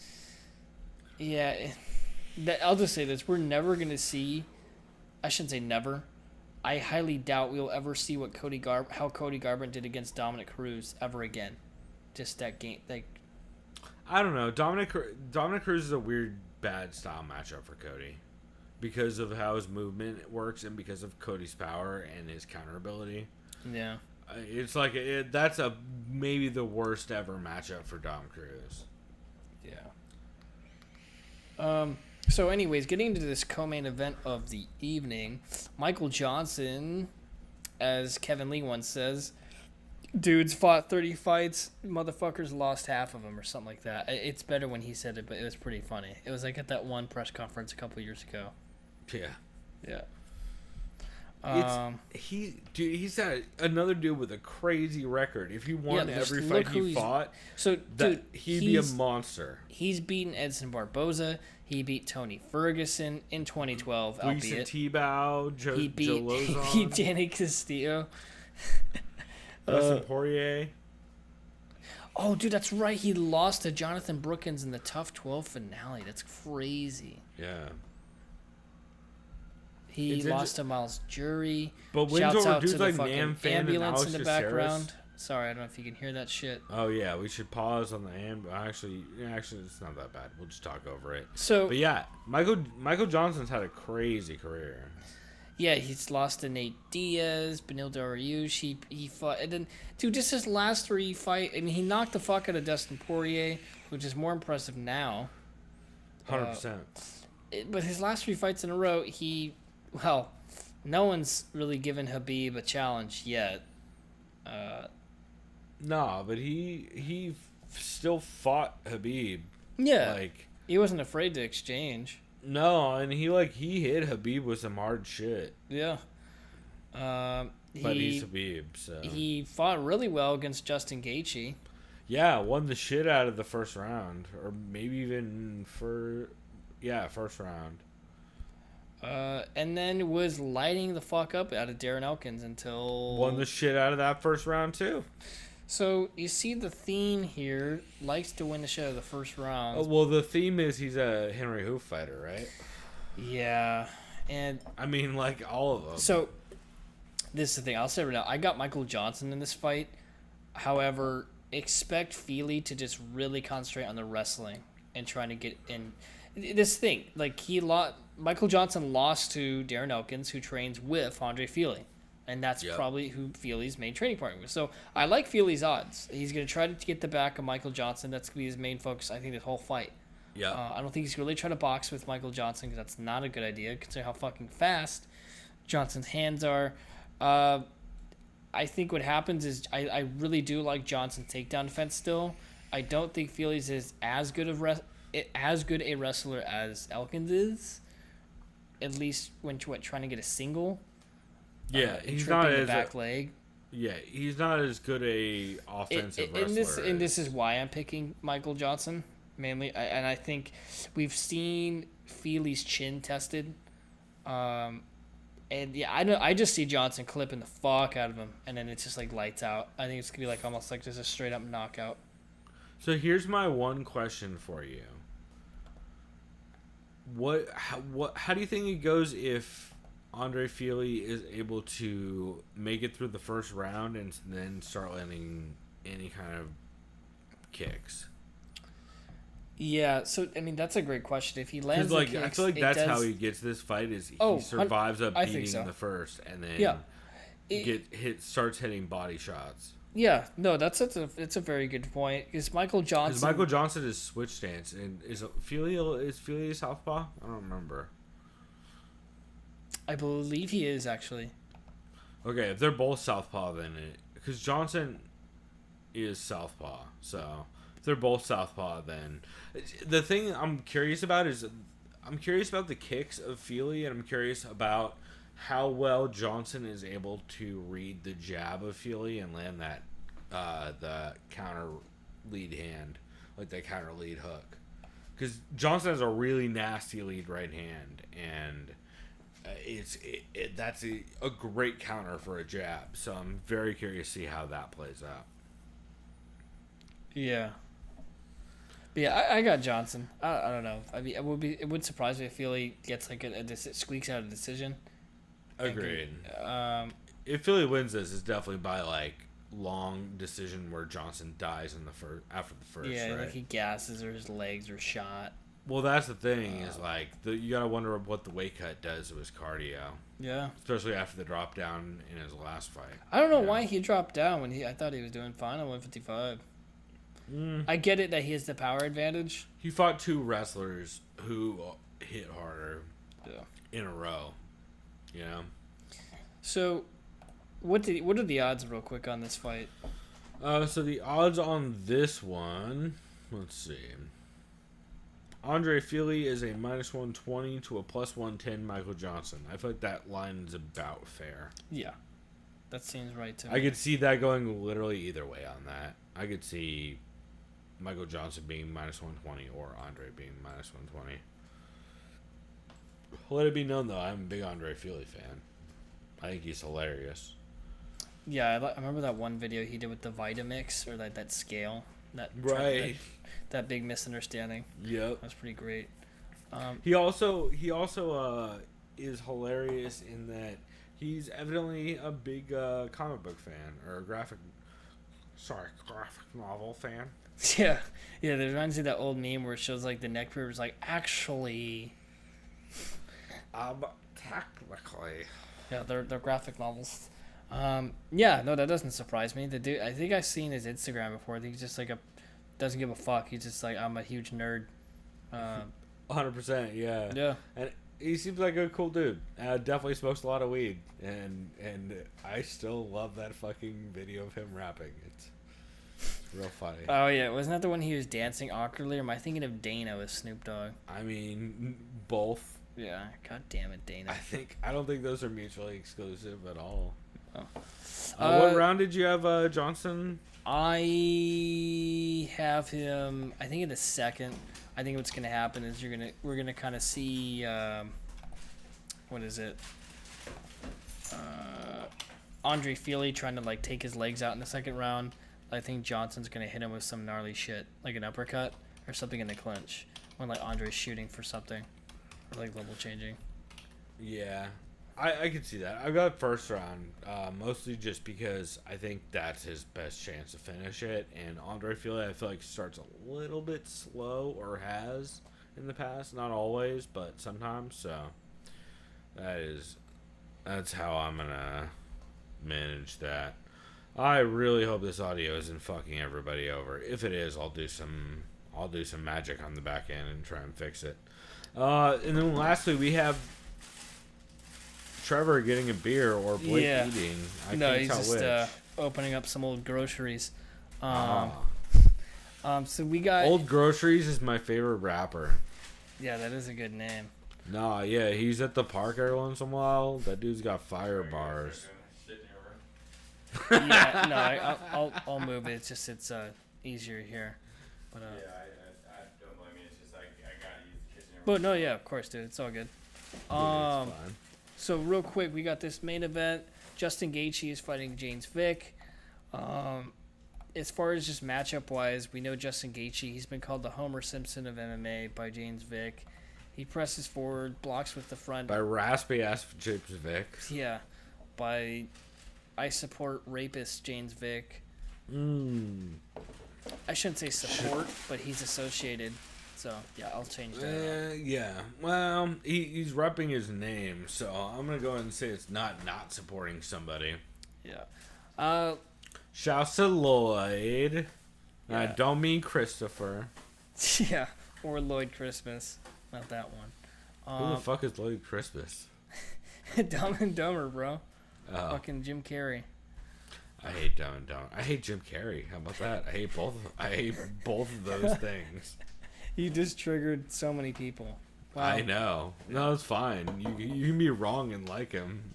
Oh, I don't give a shit. I think he's kind of insane now, if I'm honest. Oh yeah. Well, he's an actor, so that's a given. Because actors. So last time we saw people. Justin Gaethje, I mean, he got thrown to the wolves. I mean, this whole fucking division is so stacked. I mean, he lost to Dustin Poirier in a good fight, which he destroyed Dustin Poirier's leg. And then also destroyed Eddie Alvarez's leg and half of his face, which ballooned out, but then got caught with a knee, which is one of the best fights of the past probably year. I mean, anything. The point is, anything with Justin Gaethje, any fight he's involved in, is always going to be entertaining. I don't see this being any different. James Vick is. I think it's fair to say he's kind of always been underrated. Not always, but he's been underrated as of late. That's why you've kind of seen him emotional in his call-outs. They've both been emotional as shit about this fight, it feels like. Yeah, they don't like each other at all. No. Don't expect them to touch gloves. James Vick had an impressive victory over Francisco Trinaldo. More impressive victory was against Joe Duffy when he knocked him out. But yeah, that was as impressive. As far as how I see this going, my brain says Gaethje's just going to keep leg kicking. I don't know if he'll really go to the wrestling. The only way he won't. He won't. He should though, because Vick's going to use his long legs and reach and probably just. I don't want to say he's going to point fight, but I think he's going to keep it smart in the first couple rounds. Yeah. And stick to the outside. And I think that's when, if Gaethje were smart in this fight, if his coach Trevor Whitman were smart, he would just have him grind him out the first 3 rounds, exhaust Gaethje, and then get a ground and pound. You know what I mean? Or just rip shots to the body. There's a lot of different ways. I think both these fighters could win. Vick has a good shot. I think almost not just as good a shot as Gaethje, because I'm picking Gaethje in this fight because I think he has more tools. Maybe minus the jiu-jitsu. I can't remember how well-rounded Gaethje is or well-versed in jiu-jitsu. You know what I mean? His counter jiu-jitsu is solid. He's not like he's not looking to tap anybody. So I was looking on Reddit and someone posted some old footage of Gaethje when he was first starting off in MMA, and dude, we haven't seen his wrestling really, but Jesus Christ, it's just as violent. Oh yeah, his wrestling really, is aggressive as shit. Yeah. So if he uses wrestling and just bodies James Vick and dumps on his head and he wins, then he's definitely, there's more to fear about Gaethje for sure moving forward, which would be good for him. It would really raise his stock. So that's a really good point. So you are Gaethje, but by what? I think by TKO, man. I can't remember who the fuck last time Vick got finished, but I think he just kind of got a little booped in the head and it was lights out. Beneil Dariush. Oh, yep, first round. That's what it was. What round you got? I got round 3. I'm thinking round 3. No reason why either. I think it's more Gaethje starts warming up in like those middle rounds, kind of like he did against Poirier. It was too late against Poirier, but Poirier is a much better striker and boxer than Vick is, and Poirier's more accurate and knows where to hit, and is patient and has a very good boxing guard. So, I got Gaethje. I think he'll just be warmed up towards the middle of the fight, and just start ripping those leg kicks. He's gonna kick Vick's legs off. Vick is such a big fucking target just with those long legs. That's exactly my take on this too. That's why I picked him up in fantasy, is just because I like Vick in this fight if it wasn't for body shots and leg kicks. Yeah. But I just think that and the pressure is going to really give him trouble, because Vick's whole thing is he's a very good boxer and he's very good at countering off the front headlock series. But I don't think Gaethje is at all going to engage in the clinch or the wrestling. And I don't think at all that I think Gaethje's going to shut down a lot of Vick's circling against the cage with low kicks, especially the calf. And even if Vick counters all of the low kicks, I think Gaethje's going to land enough of them to really give Vick problems if it goes anywhere past the first or second.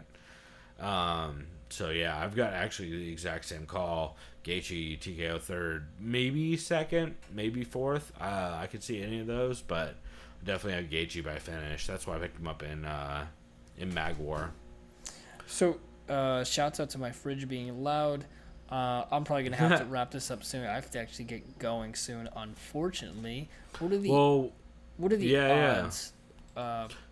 So the odds on this one are minus 135 for James Vick versus plus 125 for Justin Gaethje. Surprised those haven't gotten closer after hearing the interviews with James Vick sounding like he's dying. Yeah. So I don't know, man. I just think that you can't cut that much weight and have cardio on the 4th and 5th. Yeah, I just don't think you can do it. 100% agree. So unless Vick finishes this in the first 2, I think he's fucked. Unless he's just able to put a pace on Gaethje that Gaethje is just eating a billion things from the outside, never able to get inside. But yeah, man, I think this will be it'll be a fun card though. I think regardless. For Yuri Alcantara Sandhagen, who did you have again? You had Yuri. Yes. And what'd you have him by? Do you remember? TKO or no? Or some violent shit because they're both be throwing bombs. Some violent shit. Got it. That works. That is literally on the dock, so we will we'll go by that when we do our recap show, and we will also this weekend maybe, or not this weekend, sorry, next weekend maybe we'll do a commentary if we can pull it off. Yeah, I'd be down. It'll be fun. Cool, man. Yeah, it feels like it's been a while since we've watched a real shitty MMA movie, so we will have that coming for you next week, hopefully, and we'll have this episode up. Fingers crossed before the card tomorrow. I'll get it up. But also pause on that last phrase. But if you guys want to hit us up, you can send us a tweet at TSOVPod on Twitter. We're always fucking around and tweeting podcasts. So if you guys are ever looking for like, oh, I need a podcast suggestion right now, we probably mentioned one in the last couple hours. So look for that. You can also send us an email, thesoundofviolence@gmail. Nope, that's not the email address at all. sovpod@gmail.com or chris@thesoundofviolence.com. You can check out the website, thesoundofviolence.com. We've got some episodes up there. Hit us up on YouTube. Any likes and subscribes on YouTube would be dope. We will be doing video content there here before too long, probably. So keep an eye out for that. And Chris, anything else you wanted to shout out, look forward to? I know you're working on that article still, theoretically. Yeah, it's going to be out in a year. Just kidding. Yeah. No, it's literally just a matter of me of not being a piece No, of it's shit the and Conor just posting McGregor online. fighting of articles. Yeah, pretty much I am. So, no, it's literally just, I literally have it all written out. I just need to like copy and paste it on our website and just. Oh, well then we'll get that up this weekend. Yeah, maybe I'll just do that tomorrow when I fucking see you in person. For real. Worst case, yeah, we'll just fucking do it when you're here. Since we are going to be hanging out watching the fights tomorrow, it should be fun, man. Cool. Should be a shit show, I would assume. Knowing our friends. Oh, yeah. Touche. Who were in the background. You guys heard the shitload of them tonight. So. Oh, yeah. Well, we will be back next week with a commentary. But, yeah, like we said, hit us up. And until next time, everybody, go do something decadent. And watch Burt Kreischer's special Secret right. Time. Fucking hilarious. Alright, yeah. Bye.